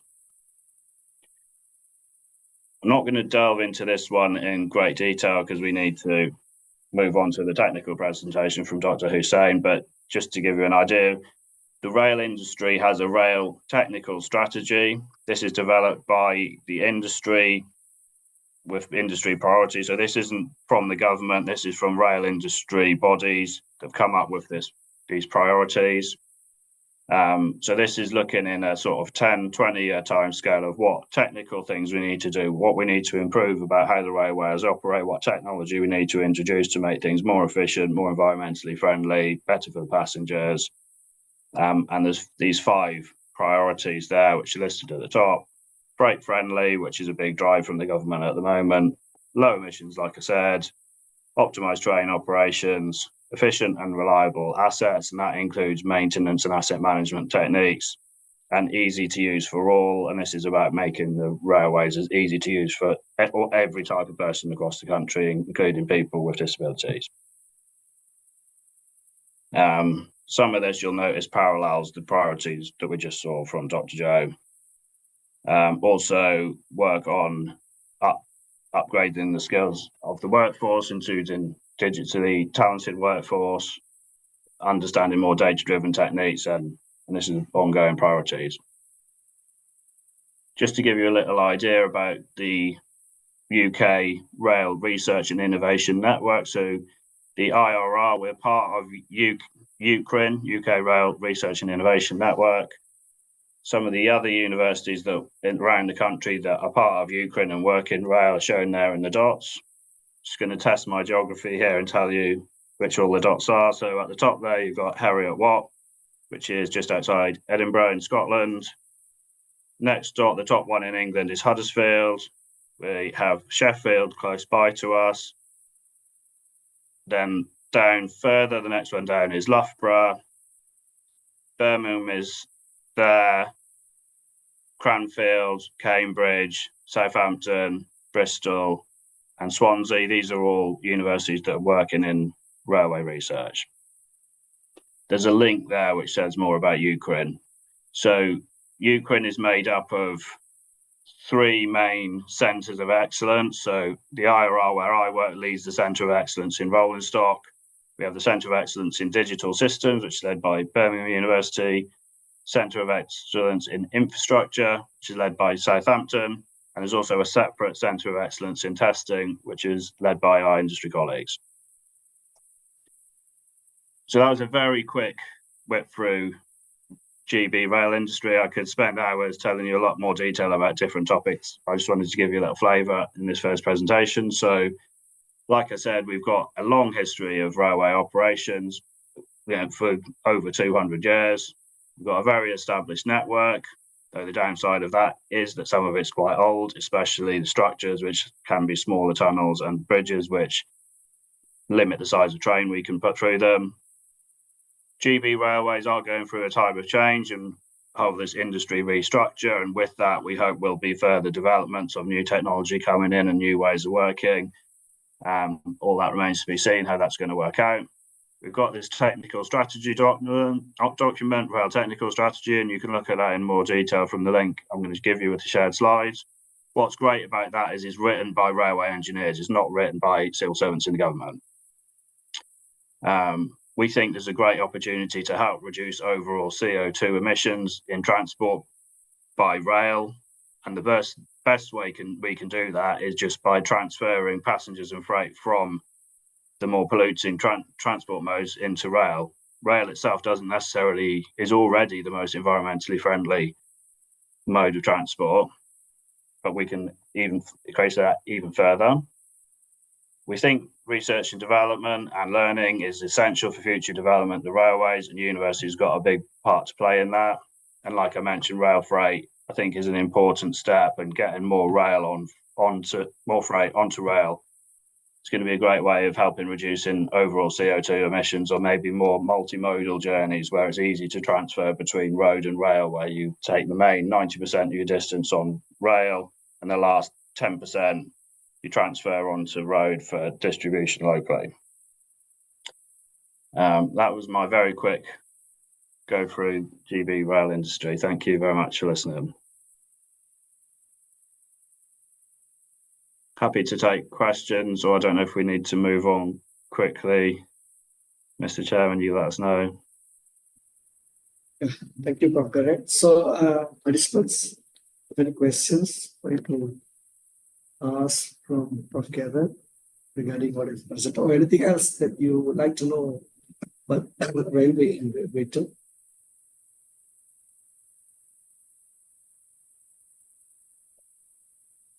So very impressive, actually, see the ecosystem of railway in Britain.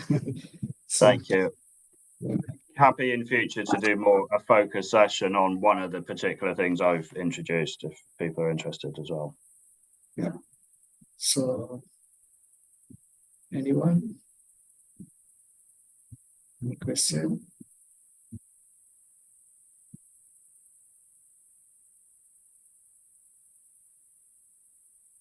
Seems to be no any questions. Oh yeah, there's one in chat box. I can read up for you that. Can you brief more on Railway Investigation Branch by Muhammad Hafiz Zuddin? Okay. Yeah, I can tell you just briefly. They also got a great website. So if you look up RAIB or Rail Investigation Branch, you can find out more. But this is a government-owned organisation. They are independent from the rest of the railways. I don't know exactly how many people they employ, but it's around 50 people. The main workers are the investigators, accident investigators. So every time we have a small accident or a big accident, so a derailment would be a big accident, the accident investigation team will go there, and they have expertise from engineers, human factors, railway operations.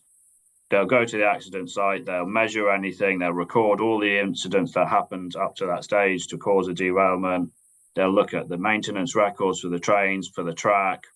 They might do some simulation work, which they might commission out to experts in my organisation, for example, to understand the real root cause of every single accident that happened. So every single accident, going from a derailment right down to an accident inside a station, involving the infrastructure or operations, and then they'll write a report. Now, those reports are publicly available and published on their website. It takes around a year for them to fully investigate every accident. So you can see it's quite a detailed, in-depth investigation. they will share that report publicly on the website, and they will place recommendations on the duty holders that were involved in the accident to change how they do things in future. So we had one example, like around 10 years ago, we had an accident in Gloucester, a freight train, and there was some problem with the track and also a problem with the design of the train. Our AOB then made a recommendation on Network Rail to change some maintenance practices for the track. They made some recommendation on the freight operator to do a modification to that particular vehicle, which then also went widely to any other freight operators using similar vehicles. And as a result of that, they'll significantly reduce the probability of an accident like that happening again. So the idea is this is constant improvement, constant learning from accidents, and constantly trying to make things safer and safer. Hopefully that gives a good flavour. Yeah, quite interesting.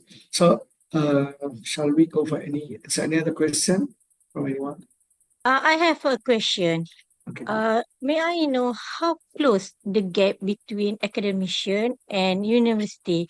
And I need your opinion how to make the gap close as possible from industry and academician, so we can work together. It can be a challenge, to be honest. One thing we are lucky with is that we have in this country the Railway Safety and Standards Board I mentioned, RSSB, that they have a much broader role than the name would suggest. One is that they fund this research program, £10 million per year. So universities can bid into that, but that organisation, they also collect ideas and priorities from all of their members, which are the train operators, Network Rails, train manufacturers, various suppliers, and they have a lot of committees. And that's how they collect information from their members. So what we do is we'll place colleagues from the IRR or from other universities onto these committees, these industry committees. So then they're always having this face-to-face time, maybe once every 2 months or once every 3 months with these industry colleagues and contributing to these discussions of prioritizations and actions and idea development. So the universities are there understanding really what needs doing, also helping to form the scope or priorities for research. So then they're better placed to develop their own staff to meet the needs of industry and understand what opportunities are coming up for industry funded research to bid into it. So that's one great way on an industry level. But it's a challenge. We also try and network as much as possible with industry colleagues and share what we're doing, go into industry focused conferences, as well as the pure academic ones, more industry events. We also try and recruit people with industrial experience who will come with their own network of contacts, as well as the people with a pure academic backgrounds. So I haven't really got a single answer, but I think it's all about engagement and understanding needs and really trying to train the staff in real industry needs. It's very hard for young academics coming after a PhD or even whilst doing their PhD to apply their great theoretical knowledge to the real world applications. And we try and give staff that opportunity to maybe go and do short placements with industry colleagues to get a better understanding of the real needs of industry. This is a massive topic, isn't it? Hopefully that gives a little flavour of the sorts of things we try. So do you think how many years it can be built, the trust between academic and industry, from your experience? Well, I think probably at least 5 years to really get established. So this organisation I work in has been here for 13 years. But between us, we have colleagues who've been working in railways for, myself over 20 years or even 30 years. But over a period of a small number of years, I think that relationship can really grow with focused effort and delivering some key projects which show some tangible results. Thank you, Prof. Thank you. Thank you. Anything else? Any other question? Do you have any Can I academic have program? a Oh, question? yeah, sure. Yeah, So, sure. Go for it. sorry. I'm Joe from Indonesia. I am undergraduate student from University of Jember. So I think I want to compare about the maintenance in the England and Indonesia, because the basic maintenance in Indonesia is basically from the track measurement car. So it is make a track quality index every 3 months. I heard I read in I think Dr. Yellow is used in England because it is comprehensive car. I think it's excellent. Dr. Yellow is excellent. It is because it is completely one in one scale model for the transit. Yeah. So what do you think about the frequency of Dr. Yellow inspection all track in England every year to make a decision for the maintenance? Thank you, Pak Gareth. Great. Yeah, so Network Rail have got a fleet of around 10 different trains that measure different things. So the track geometry one, which I think was maybe the focus of the question, that has maybe 4 different trains that run track geometry, and they prioritize depending on the type of route. So there's 7 different categories of line. The busiest category is the top category is 1A, and then 1, 2, 3, 4, 5, 6. And depending on the category of line, they will inspect more often. So a category 1A line will be the 125 mile an hour intercity routes that have a certain amount of passenger train density. So the calculation to put it in the category is based on speed, but also number of trains per year. But a category 1A track will have a track geometry inspection once a month, so 12 times a year. And then I think category 1, I can't remember the exact numbers, is something like every 2 months, and then down. And the lowest, very lowest category, which will be a very slow track, which doesn't have many trains on it, that'll be once a year. Okay.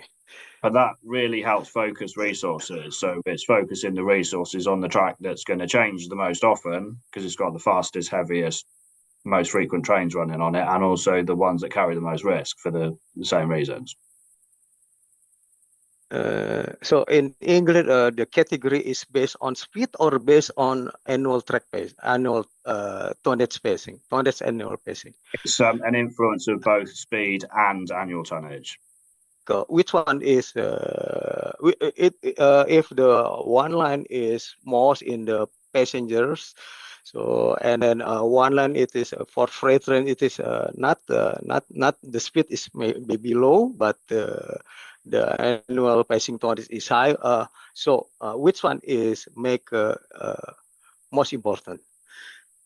There's an equation that works it all out, but the speed has a higher weighting than the total tonnage. Sorry. The speed will have a bigger weighting, will have a bigger factor on the track category than the total tonnage will. So, okay. If you have one route carrying the same tonnage of freight at 75 miles an hour as one carrying the same tonnage of passengers at 125, that will be a significantly higher track category, that passenger one that runs at 125. Okay. Understood. Cool. Okay. Thank you, Pak Gareth. Thank you. Okay, great. So I think we are done with the question session of Gareth. Thank you very much for your wonderful presentation, sir. So to move on further, shall we call our third presenter for today, Dr. Mohammed Hussain.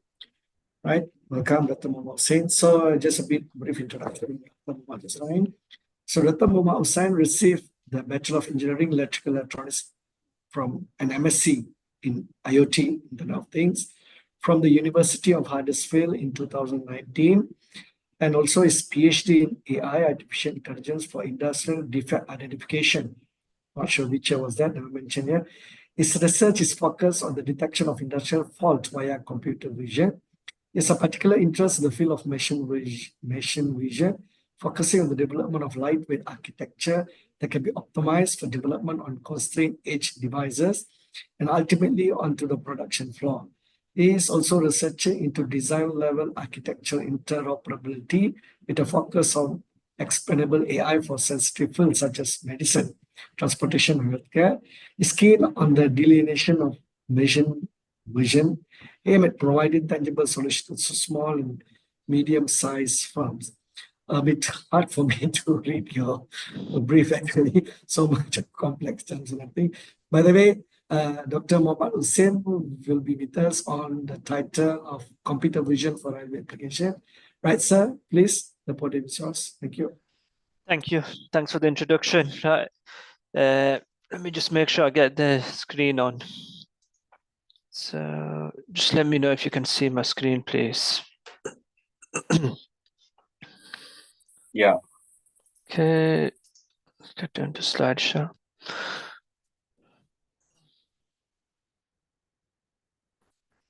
Hi everyone. So yeah, welcome, and thanks for having me for the presentation.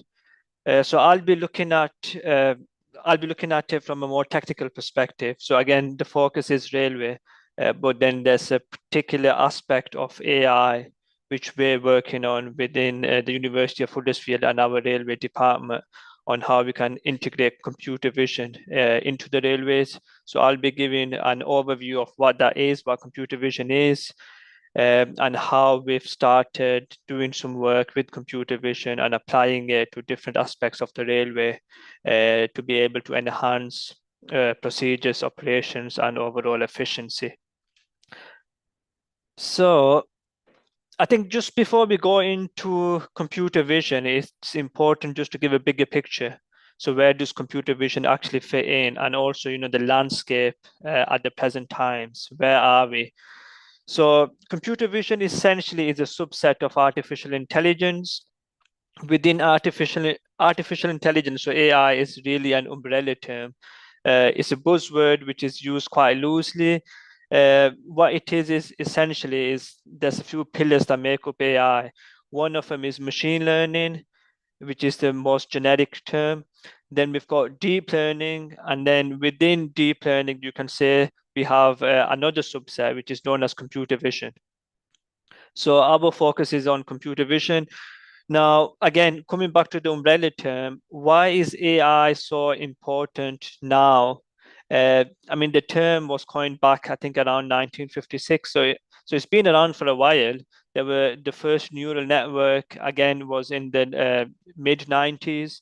So work has been done for a while, but why has it suddenly seen a lot of surge in its importance?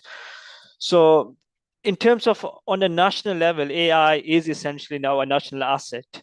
So the reason for that is it's driving economic growth for national security and also innovation. So all of these pillars, AI can be seen that it is leading in all of these areas. And that is the primary reason why governments view AI as a critical pillar. And we can see the manifestation of this by looking at what the governments are actually doing.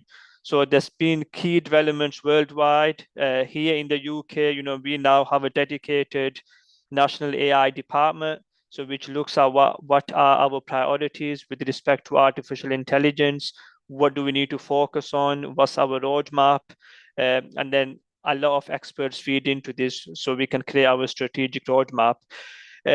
USA, again, I mean, these days there's executive orders coming out from everywhere in the USA, but AI also has executive orders. They're also prioritizing it.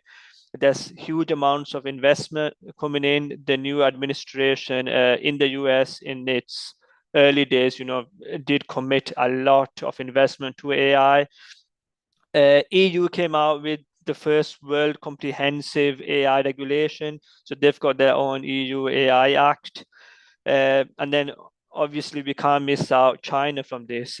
China again is a front runner, and they have massive public investment within AI, and we saw a manifestation of that in another subset of artificial intelligence, where they came out with DeepSeek.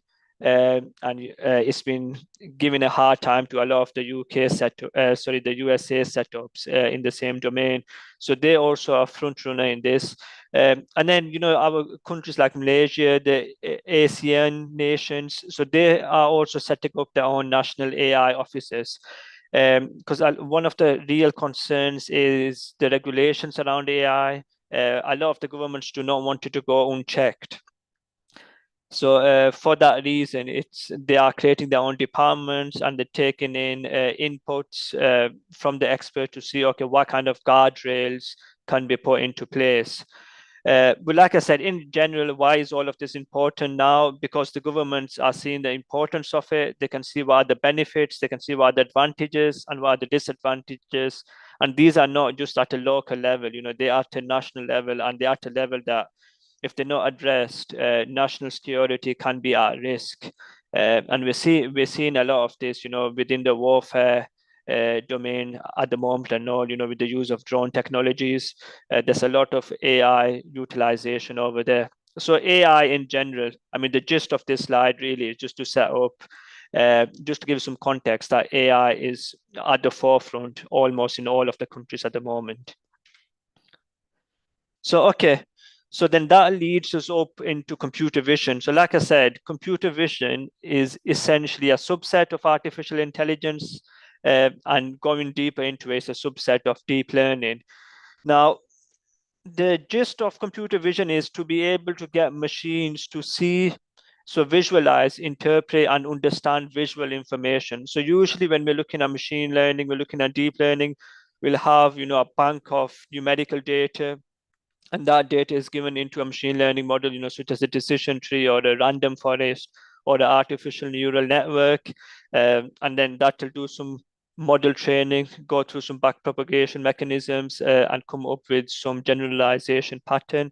And based on that, we can infer new results. Now, with computer vision, we want to take visuals. So we want to take images, we want to take videos directly and be able to infer on top of them. Now, there's a lot of benefits of that.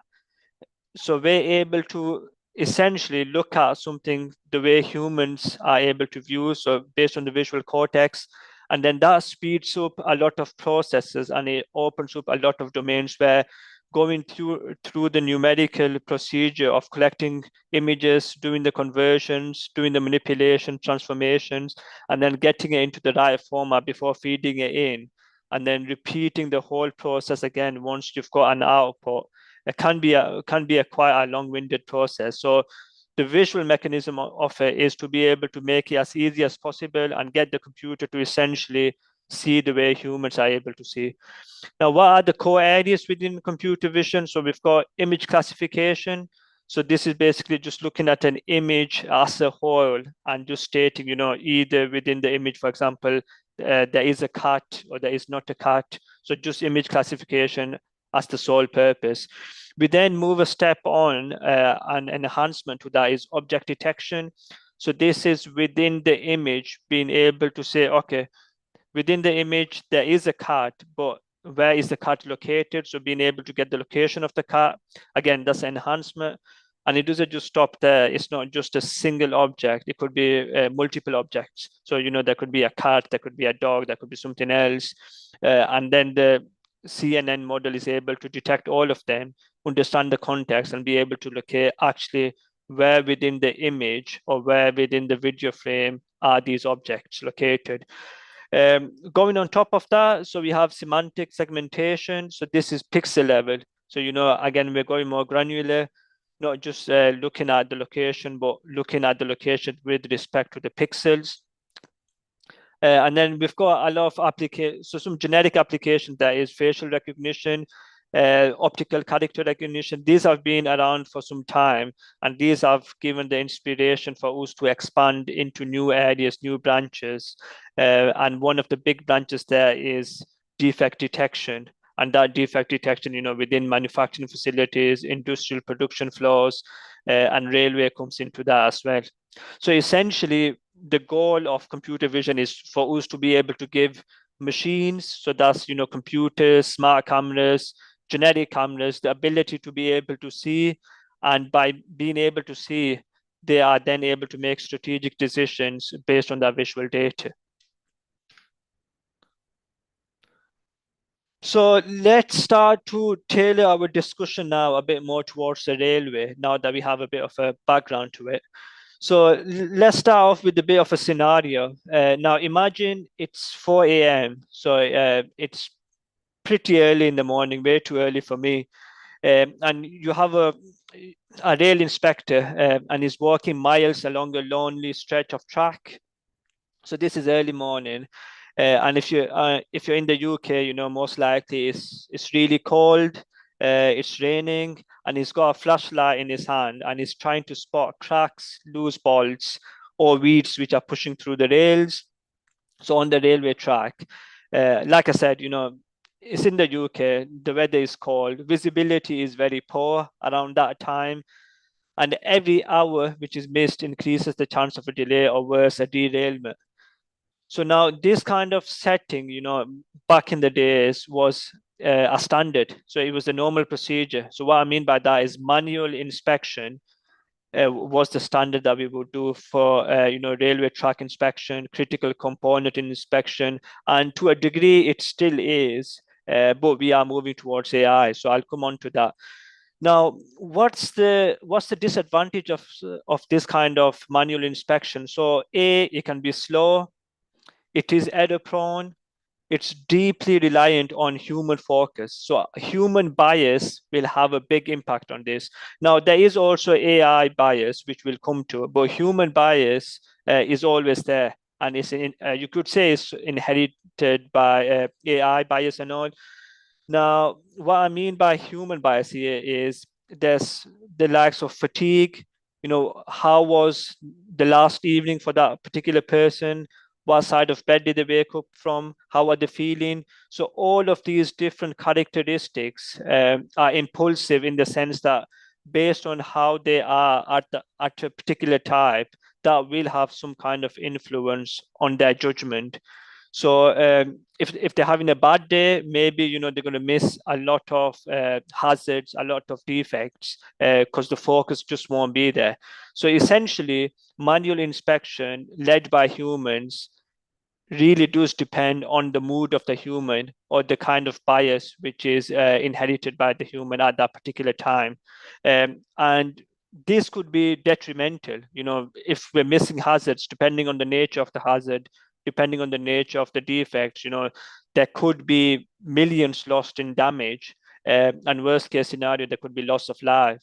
So there were a lot of, there's always been these kind of backtracks with manual inspection. So these kind of loopholes, they've always been there, and we've not really been able to address them because we didn't know what the alternative was. Or you could say we knew what the alternative was, but we did not have the means to be able to utilize the alternatives. So moving ahead, now picture the same scenario, but instead of that human, trolling along 4 a.m. in the morning, we've got a high-speed train which is racing down the track. It's not carrying any passengers.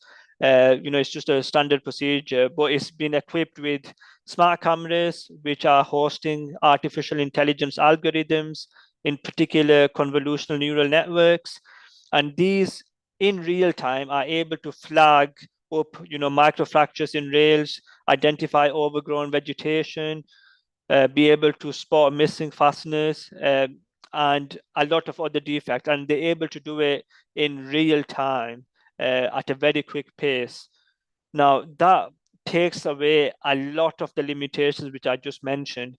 A key one which I didn't mention was the labor cost and all. So, being able to get inspectors on there, those costs. So not only the buyers, but we've got the financial cost that comes with it. Whereas with this kind of scenario where you've got smart cameras, they don't have to be on high-speed trains. You know, you could be utilizing drones. You could be utilizing your standard trains with, for example, we're doing experiments with forward-facing cameras on standard trains carrying passengers to see are they able to locate damages on the rail track and be able to report them back in real time. So this is a high-end scenario, but this could be utilized or generalized to standard trains with forward-facing cameras. So that essentially is one case of utilizing computer vision within the railway. So you're moving from reactive to predictive maintenance, and from slow and subjective to fast, accurate, and always alert. So you know the AI algorithm will not be rendered to fatigue.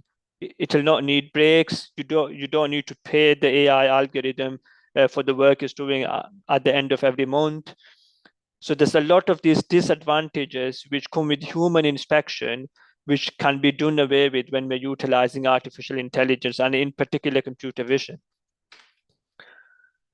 So what if AI could prevent railway accidents before they actually happen? So that's one of the areas we're also looking into. Now, just to give a context there, so 70% of passenger injuries are actually linked to door component failures. So this is with respect to the railway. Now, rail accidents often start small. So this could be, you know, a loose bolt, especially when we're talking about critical components. It could be a worn-out wheel. It could be debris, you know, on the tracks, overgrown vegetation, you know, which has no one's really looked into it, or it's not been noticed, and it just keeps on growing. So traditional inspection, so where I was mentioning, you know, human-based inspection there, and with all of the limitations it comes with, it can go up to as much as 30% of critical faults being completely missed out. So that is a significant number. You know, even one critical fault which is missed out could have, you know, massive consequences. Here we're saying 30% of critical faults based on traditional inspections can actually be missed out. So there is definitely a use case here for automation through artificial intelligence and computer vision for us to be able to improve, enhance, and optimize our operations within the railway. So computer vision is able to bridge this gap between inspection and prevention. Now, there are challenges. So this is a test bogie which we have within the University of Huddersfield, within our railway department. And we have started doing some work on, okay, how can we apply computer vision to be able to, let's start with just detecting the critical components. And then based on that, we can move on to further inspection of different components, and then move from a bogie to a complete train. So I'll show you how a computer vision deployed onto that actual video frame looks. But let me just give you a bit more of a background first. So before I show you the output, so we mentioned why is AI important now? Why is computer vision also ideal now? So computer vision, like AI, has been around for a while. You know, from the, like I said, artificial neural networks, and then we had within the 1990s, there was work being done within computer vision, but it didn't really take off until 2012, or you could say 2015. So 2012 was when the first real computer vision algorithm came out, which was known as AlexNet. And then we started to see a lot of advancements because it was able to take in images. It wasn't very deep. It was able to give you good inference. But it was only until 2016 when we had an architecture known as YOLO. So YOLO stands for you only look once. So I know there's also you only live once, but over here within the computer vision domain, we're focused on you only look once. So YOLO V1 came out in 2016, and that was a massive breakthrough because YOLO V1 is a single stage detector. Now, before that, you could utilize computer vision. So, for example, we wanted to apply it to be able to detect critical components on the rail bogie. What we would need is, massive GPUs, which are expensive. And the reason for that is because we need a lot of training data set. We need to train the model, and the model would be trained on architectures such as VGG, such as ResNet, and these were very, very deep architectures. They had loads of layers, and that training meant that they would require a lot of specialized hardware, in particular GPUs, to be able to do that work. So YOLO said, okay, let's move away from two-stage, highly deep architectures to single-stage detectors, which can do a complete inference within one run. And that was a massive advantage, because what that meant is we could really scale down on the hardware that was required for people to be able to, train their architectures. And essentially, it brought computer vision into academia, into standard researchers. People at home could start utilizing it. They could start training their own models. And there was a lot of advantages of that. Because of that, the advancements were much quicker. And just to give you a taste of how important YOLO has been, or the role is played within the computer vision domain, is in 2016, we had the first YOLO version, which is known as YOLO V1. And now we're in 2025. So over this period from 2016 to 2025, around 9-10 years, we're already at YOLO V12. So we've gone from V1, 2, 3, 4, 5 up all the way till YOLO V12 in the span of just around 9 to 10 years. So there's massive amounts of work being doing. The advancements are very quick. And all of the focus with YOLO is how can we create architectures? How can we create lightweight artificial neural networks or convolutional neural networks, which can be deployed onto the edge, do not require massive GPUs, and can be utilized for standard real world applications. Because what normally happens is a lot of the AI is constrained within academic walls. So you'll have these researchers that are sitting down, creating new architectures, publishing papers, but they never get onto the production floor. They never actually make an impact within the real world. Or on the other end of the spectrum, you've got the Teslas and the Googles and the Facebooks. Now these companies will create something that does have an impact, but they're able to do it because they have the money, and they're able to have massive amounts of GPU leverage, which normal people don't. So that's one of the things that now, with the advancements in lightweight architectures, we're able to give that kind of leverage to the layman, to the normal person, and they're able to create architectures which is really advancing and creating a lot of new technology within the computer vision domain.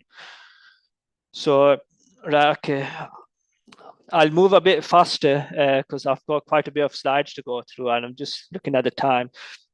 So essentially, computer vision, we have a lot more efficient architectures now. We're able to deploy on the edge. So what that means is we no longer need, high-end GPUs for deployment. We're able to get it onto, for example, a Raspberry Pi. I don't know if you've came across a Raspberry Pi or a Jetson Nano. So these are onboard edge processing units, not very expensive. Some of them have onboard GPUs like the Jetsons, and you could have a full-on computer vision model deployed onto that and close to the source. Again, that has its advantages, especially when you're looking at it from a cybersecurity perspective, when you're wanting fast inference, when you don't want to spend too much money, you're low on investment. So there's a lot of advantages there. I've touched quite a bit on reduced GPU requirements, and also to facilitate a lot of these computer vision work now, we have improved frameworks. One of the key standouts is known as Ultralytics.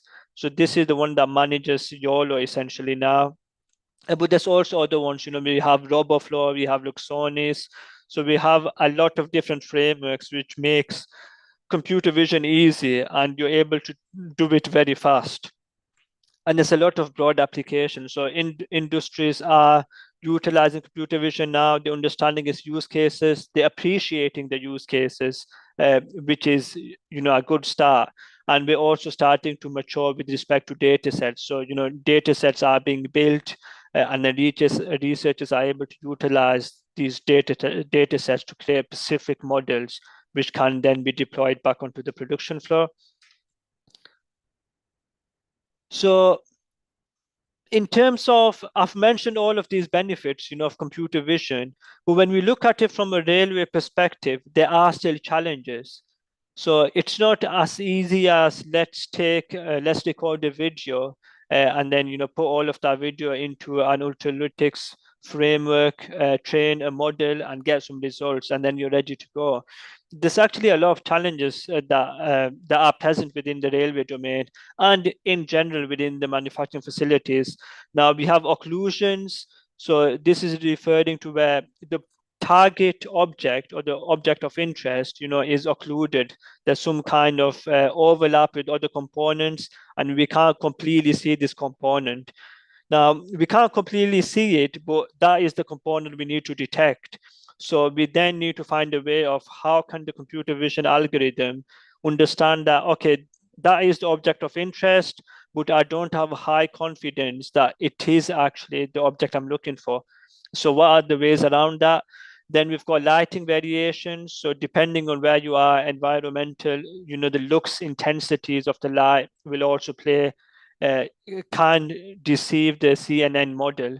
So, if it's too dark compared to if it's too light, the kind of visual output you're going to get is going to be very different. So how can the model generalize and understand like a human would that actually all that's happened is the lighting has changed, the lux intensity has changed, but that is still the target object I'm looking for. And then obviously there's a massive scale of diversity. And what I mean by that, you might be looking at detecting large engines compared to very tiny bolts. So some of our initial work was not done on detecting critical bolts. And the architecture is known as bolt vision, which has been published, and I'll share that with you. And another key challenge we have is limited data. So you can get a lot of data in general of standard use cases, but to be able to get a lot of the defective samples can be hard. So, when you're within a production facility, so we're looking at doing some work with the railway production facility. Now, they can give us a lot of data, but when it comes to giving us hazard data, so we can train for hazards, they have very limited data. So how do we overcome that challenge? How do we create enough samples of hazard data to be able to train a model? Because your model will only be as good as the data you give. So a key principle in computer science is, garbage in, garbage out. So if you give it rubbish data, your output, only what you can expect back is also going to be rubbish. So you need to give it the right kind of data and the sufficient amount of data for the model to be able to learn, generalize, and then give you accurate results. Okay, so now the next slide, I promise I will show you an output of how the model actually looks when it's deployed onto the rail bogie I showed you initially. Let's just cover this slide before we get onto that, because the model you'll see in the next slide, which is deployed in real time, is based on YOLO V10. So I think it's just good to give an overview of YOLO. And also why I keep on going on about YOLO, because this fundamentally is the key model or the key framework that has changed computer vision. Like I said, from 2016 to 2025, you can see how many new architectures have came out inspired by YOLO. Now, I won't go through all of these, but there's a few of them which have really advanced YOLO. Now, this was started from YOLO V4, V5, when we started to move towards industrial application. So before that, there was a lot of generic work. You've got open source data sets, and you've been able to improve the accuracy on that. From YOLO V4, V5 onwards, we've started really focusing on, okay, how can we address real world applications? How can we actually make these architectures lightweight, utilizing, for example, attention mechanisms, single stage detectors, a mix of augmentations to be able to really focus on an architecture that can be deployed within the real world scenarios. And then, you've got the likes of YOLO V6. A key success for YOLO has been that it's not owned by any one particular entity. Anyone can create a YOLO architecture, and if it performs good, on the data set, on the benchmark data sets, the COCO, MS COCO data set, and the other data sets that are out there, then it's recognized as a real advancement in YOLO.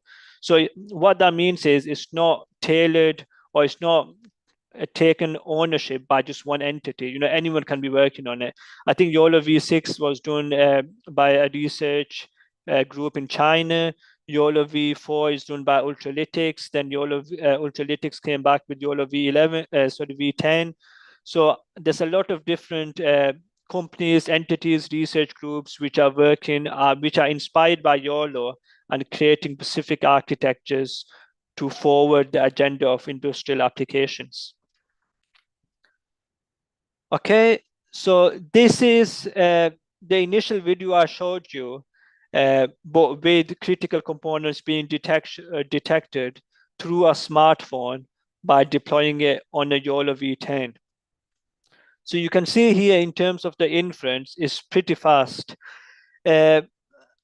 The real reason I wanted to show you this is because this was the first experiment we did with the railway department in terms of how we can start looking at utilizing computer vision.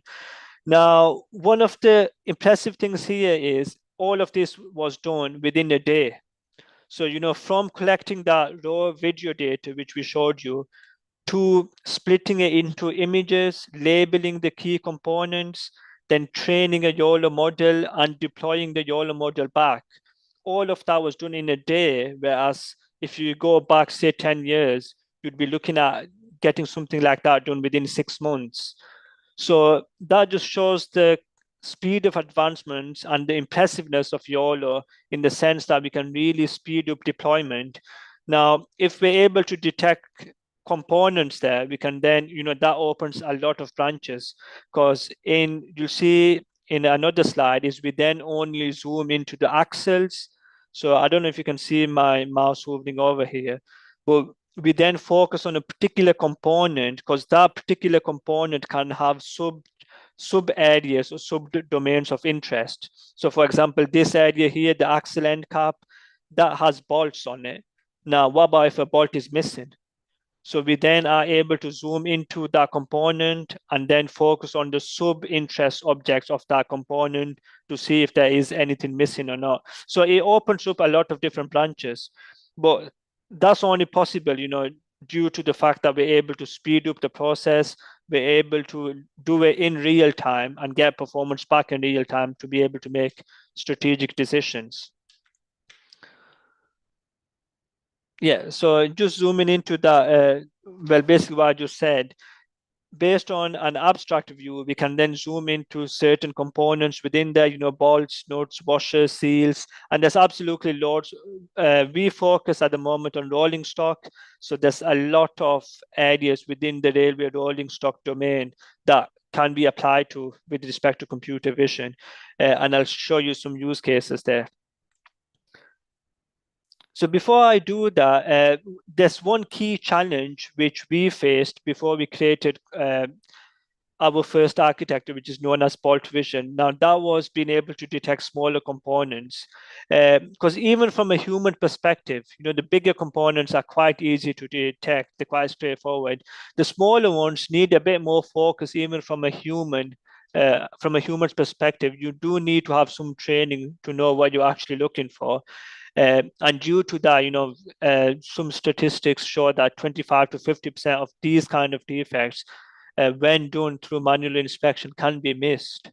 So there is a real use case for us to be able to automate the process, remove the bias, give good training data set, go through a standard but effective augmentation pipeline, and then train a model which is able to, if not eliminate, but at least reduce, the statistics we're showing over here.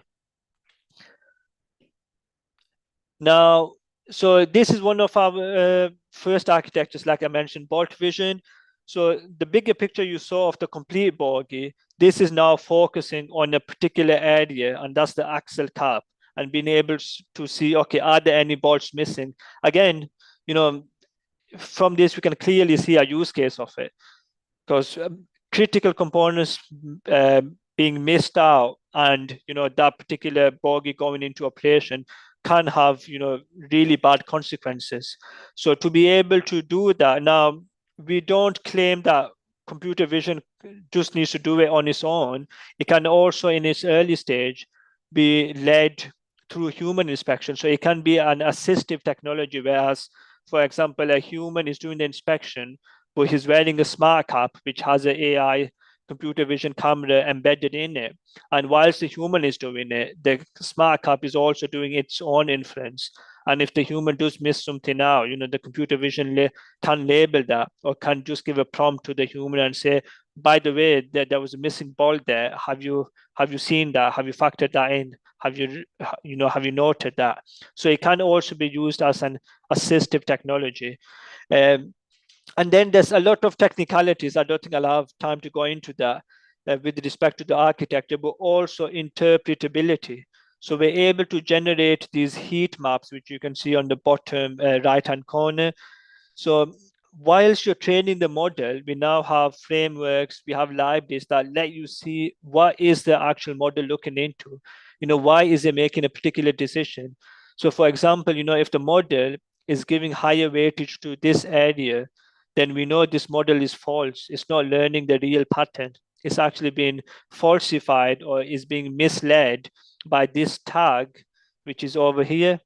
So it's being misled by this label, thinking that this is a bolt, whereas actually the areas you should focus on are these. So these are where the missing bolts are. So by having interpretability, we're then able to have the confidence that actually has our model picked up the right patterns, or has it just been is it misclassifying?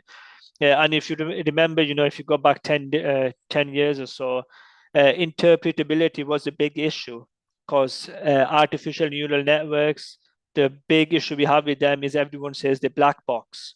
So you'll put something in, you'll get an answer. Where did the answer come from? What was the logic behind it? What were the justifications? We don't know. So there are frameworks now being put into place, because not only in manufacturing, but in more critical applications, like healthcare, it can have a real bad consequence if we don't know where the judgment came from, which is why areas like healthcare are very hesitant in terms of deploying these kind of models in very critical components. But again, the frameworks are being put into place. There's new methodologies coming out which are able to show interpretability in terms of how did the model reach its final conclusions. Yeah, so this slide basically just touches in a bit more detail what I've just mentioned. Again, I'm not going to go into too much detail there, because we are going to be short on time. But here's another kind of architecture which is known as a vision transformer, and we embedded that with the convolutional neural network. So we combine two architectures to be able to generate enough samples and to do inference for critical component detection just on the axle end. So zooming in on a particular component.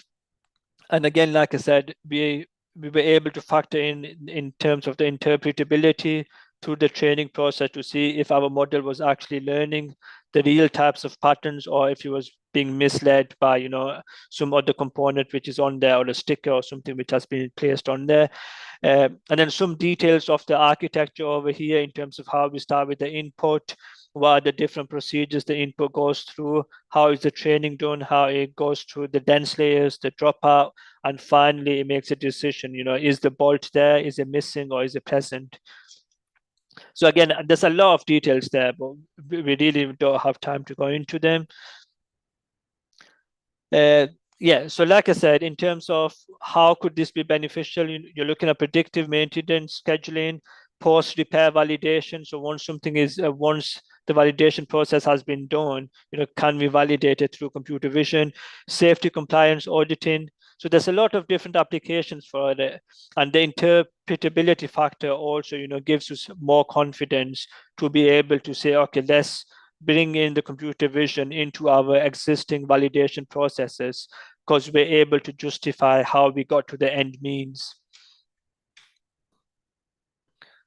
Okay, now the actual defect of the problem does not just have to be, with components on the train. It could be external to that. So another idea we were looking at was railway tracks. So outside damage, 20% derailment risk. There is a lot of hazards that can occur outside of the train, in particular with railway tracks. So some of the areas we've been looking into is being able to detect animals. So this is not a major issue within the UK, but we've also been looking at some footage from Pakistan, from Bangladesh, within other open areas, where animals are around the railway track area. And then there is real risk of collision there. But there's also other use cases, vegetation is a big one. Flooding is another one that needs to be taken into account depending on the demographics. Yeah, so I've just touched upon this. And then another architecture which we were looking into, I'll show you the output of this architecture, but it was the YOLO V11. So again, focusing on YOLO to be able to detect in real time objects, animals, humans. So here you can see an actual application which, rather than having a massive GPU on the cloud and sending data back to be able to do detections, we can have a Jetson Nano, for example, or a Raspberry Pi that's actually put on top on a forward-facing camera is hosted within that, and that architecture is able to do the inferences in real time to be able to give you an output. Now, you might have noticed is categorizing that as an animal hazard, whereas it's a human. That's just a label error. So you would change the label when you're doing the training from an animal to a human. And then there's also other factors that have to be taken into account. So over here, you can see, vegetation, which is really overgrown. You've got animal hazard there. You've got flooding, which is starting to come onto the track. So there's lots of different types of hazards. So a multi-model architecture can be deployed depending on what are the needs for that particular area. And like I said, I've been mentioning all of the benefits of computer vision, but there is a lot of challenges which we still need to account for. And the biggest challenge really is limited real world hazard data set. So we had a company that we worked with, and we were looking at being able to detect vegetations on rail tracks. Now, they gave us absolutely lots of footage when it came to, normal standard rail tracks and the train is just moving across. But there really wasn't much samples of the actual hazard. So, overgrown vegetation, there wasn't much hazards. So how do we create our own hazards, but not do them as an overkill? So don't overextend them, but be able to generate real world use cases. And, Gen AI plays a big part in that. So there's architectures like Stable Diffusion, if anyone's came across them, which help you to be able to generate new images, new samples, but then you still have to account for, okay, are they realistic? Are they representative of the real world? So the bottom line really is you always need, the number one go-to is real data, and you train the model on that. If you can't get real data, or if you can't get sufficient amount of real data, you need some amount of real data, and then you move towards Gen AI, stable diffusion, augmentations, transformations to be able to generate new data, but always benchmarking it with the original data to say, okay, is this data representative of what I might see in the real world? And if it is, then that can be used to train the model. If it isn't, and you still use it to train the model, then you'll get a model which is not realistic. It's not generalized to the real world application. So yeah, so this is basically just touching upon how a stable diffusion framework can then be utilized to be able to generate new samples based on images where we don't actually have hazard samples or we don't have sufficient amount of samples there. So I won't go through the inner workings of that because we've got a couple of minutes. So here are some examples of how, based on real images on the left-hand side, we can give it some prompts to a stable diffusion network and we're able to generate new samples. Like I said, some of them can be an overkill. So for example, if we wanted to generate flooding, this is sort of good, but this is an overkill. So the one at the bottom, in most cases, you won't get that. So again, that is over-augmented. And then, based on that, again, like I said, you can utilize Gen AI for generating loads of different samples. You can get as creative as you want with it. But getting as creative, you still have to understand, okay, what are the real world cases? Is it still representative? Otherwise, you can be creative, but the model you will get at the end of it will not be useful. So yeah, a lot of our work at the moment is on how can we generate enough hazard samples from the data sets we have to be able to train models, to be able to detect critical components, railway track damage, loose bolts, vegetation, and how can we do all of that in a representative manner. And then just some overall view over here. So scaling safety for global rail networks. So artificial neural networks, in particular convolutional neural networks, do have a real use case. They do have enough within them. And there is a lot of supporting frameworks for us now to be able to create applications that are actually useful for the railway industry. And for that, what we need to start moving towards is better collaboration with academia, industry, and at a government level, so we can make sure that the standards are in place and we're getting the fruits for convolutional neural networks. Right, so I think I've just about, I've gone over 1 minute, I think, so I'm sorry for that. So yeah, let's build a safe railway future for everyone. Thank you. Okay, great. Say thanks for the wonderful presentation.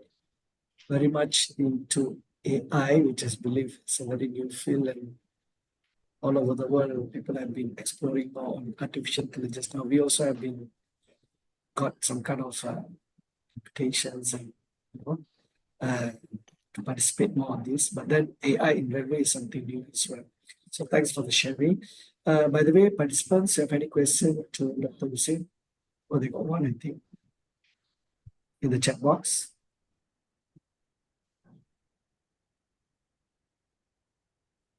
Can I read for you? Okay, Salam Doctor. AI computer vision enhances railway safety by detecting obstacles, monitoring track, etc. Since AI may require internet connectivity or real-time detection, how can we manage or reduce cybersecurity risk in the railway system? And the question is from Faresa, UTHM. Walaikum assalam. Okay, yeah, so we can, so that is one of the key areas we're looking at, and now that's cross-domain. So our focus is on building the actual architecture which can do the detection. So we're looking at convolutional neural networks to be able to say, okay, where is the damage and how do we detect the damage? We then have a layer on top of that, which is to be able to materialize it and get it into the production flow. That is the cybersecurity side. How do we make sure that the assets, what we're detecting, stays within the walls of where we want it and is not taken by a third party. So there is still work which is being done in terms of getting the cybersecurity field to work more closely within the creation mechanism of the CNN networks to say, okay, once we're getting these detections, how do we infer them? How do we mask them and hash them in a way that we're able to make sure our whole system is fail-proof, if you like, for its respective application. But I think your question there really is, how do we get a system which is fail-proof and can be deployed on a bigger picture? And I think I agree in the sense that there needs to be more work with on a cross-domain basis. But like I said, our focus at the moment is to be able to show that the computer vision part of it is actually working, can actually do the detections, and can be the key part for us to automate the process. Then the rest of it is, okay, how do we put in the rest of the components to make a shiny product that can be given and can be utilized. But for the core technology to do the detections, computer vision is showing that it can do that.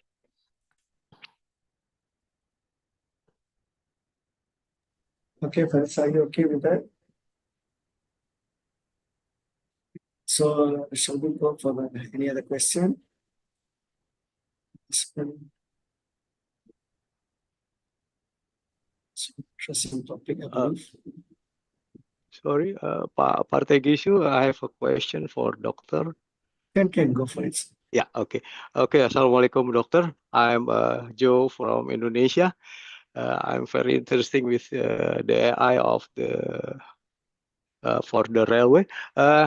We have in Indonesia we have a trachiometric measurement car, vehicle car, and we have a million of when the trachiometric car measure inspect.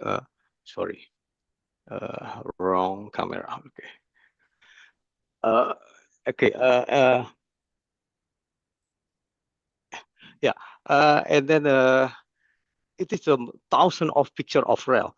But I think the AI can reduce the time of inspection when the rail is broken or the rail is wearing the one. So what kind of computer we have to I have to invest for this the process of this million picture. Thank you, doctor. Assalamualaikum. Walaikum assalam wa rahmatullahi wa barakatuh. Yeah, so in terms of, I think your question more is on the investment of the hardware. Now, the investment for what you need for hardware really depends on the application. Believe it or not, a lot of our work we've just been able to do freely based on cloud GPU. So Google Cloud Platform, utilizing Google Colab, we've been able to do all of our training using free GPU access. That can also be done through the likes of Amazon Web Services. They offer you free GPU access, Microsoft Azure. So a lot of these big cloud platforms understand the benefits now of computer vision, AI in general, and they're providing access to GPUs.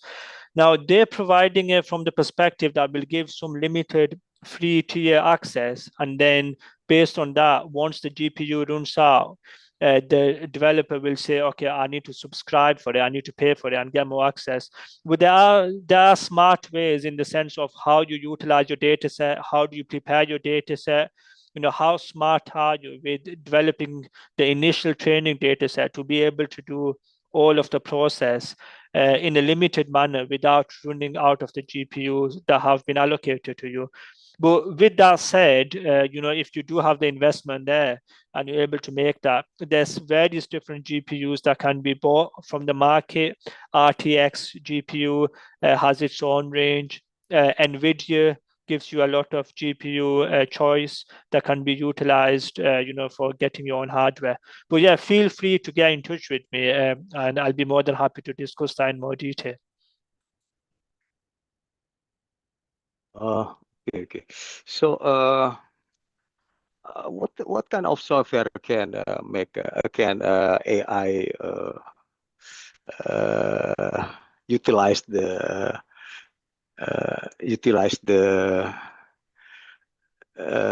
this mechanism of process? It is MATLAB or something else?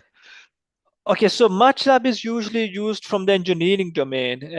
The more optimal way to do it is a platform known as Ultralytics. So I've mentioned that on my slides and all. Ultralytics, there's another one called RoboFlow. So these are two platforms which really make the development process quite straightforward. So you can upload, data set, do all of the augmentation, transformation, model training, model deployment, all of it in a single platform. So what you had to do before is use one platform to do the model training, another one for augmentation, another one for something else, another one for deployment. These platforms bring it all into one. So you could go through the whole process, just utilizing a single framework. Okay. Okay. Thank you, doctor. No Jazakallah problem. khairan for you. All right. Thank you. Thank you, Pak Kartikesu. It's already 5:45 p.m. Malaysia time. Going to be like 6 o'clock. So I believe we got, this is our first session. I'm sure we're going to have more such sessions in the future. So without, thanks again for all the presenters, speakers, as well as participants for your commitment and, for giving wonderful participation throughout the session. So the attendance link has been shared in the chat box. Kindly fill it up for you to get your e-certificate. And also to end this session, we will have a group session photo. So kindly please on your cam so that the admin you can give a back shot of yourself. So the admin will take a photo as a remembrance. And in the count of, I think, Dr. Azri will do that. So once all ready, please on your cam. Dr. Azri.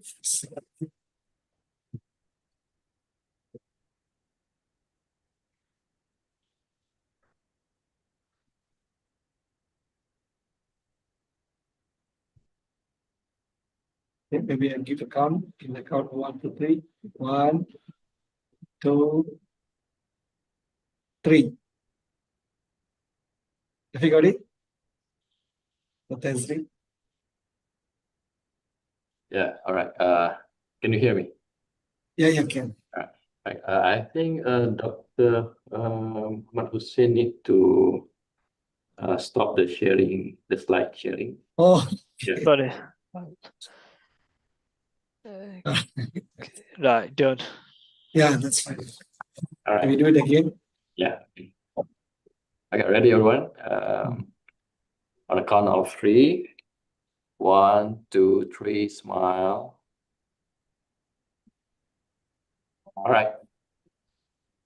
One more. Okay, 1, 2, 3, smile. Okay. And another one. Ready? 1, 2, 3. Okay, all right. Okay then, I think with that, we end this international lecture session 1 with UTHM collaboration with Huddersfield and UTHM Huddersfield. So we will end this session for today. So I believe with this, we will have more of such kind of session in order to further our collaboration between UTHM, of course, Huddersfield. Okay. Thank you very much. Thanks again. Have a good day. Take care. Bye. Thanks, everyone. Thank you. Thank Thank you. Thank you, you. Prof. Thank you, Prof. Doctor. Thank you.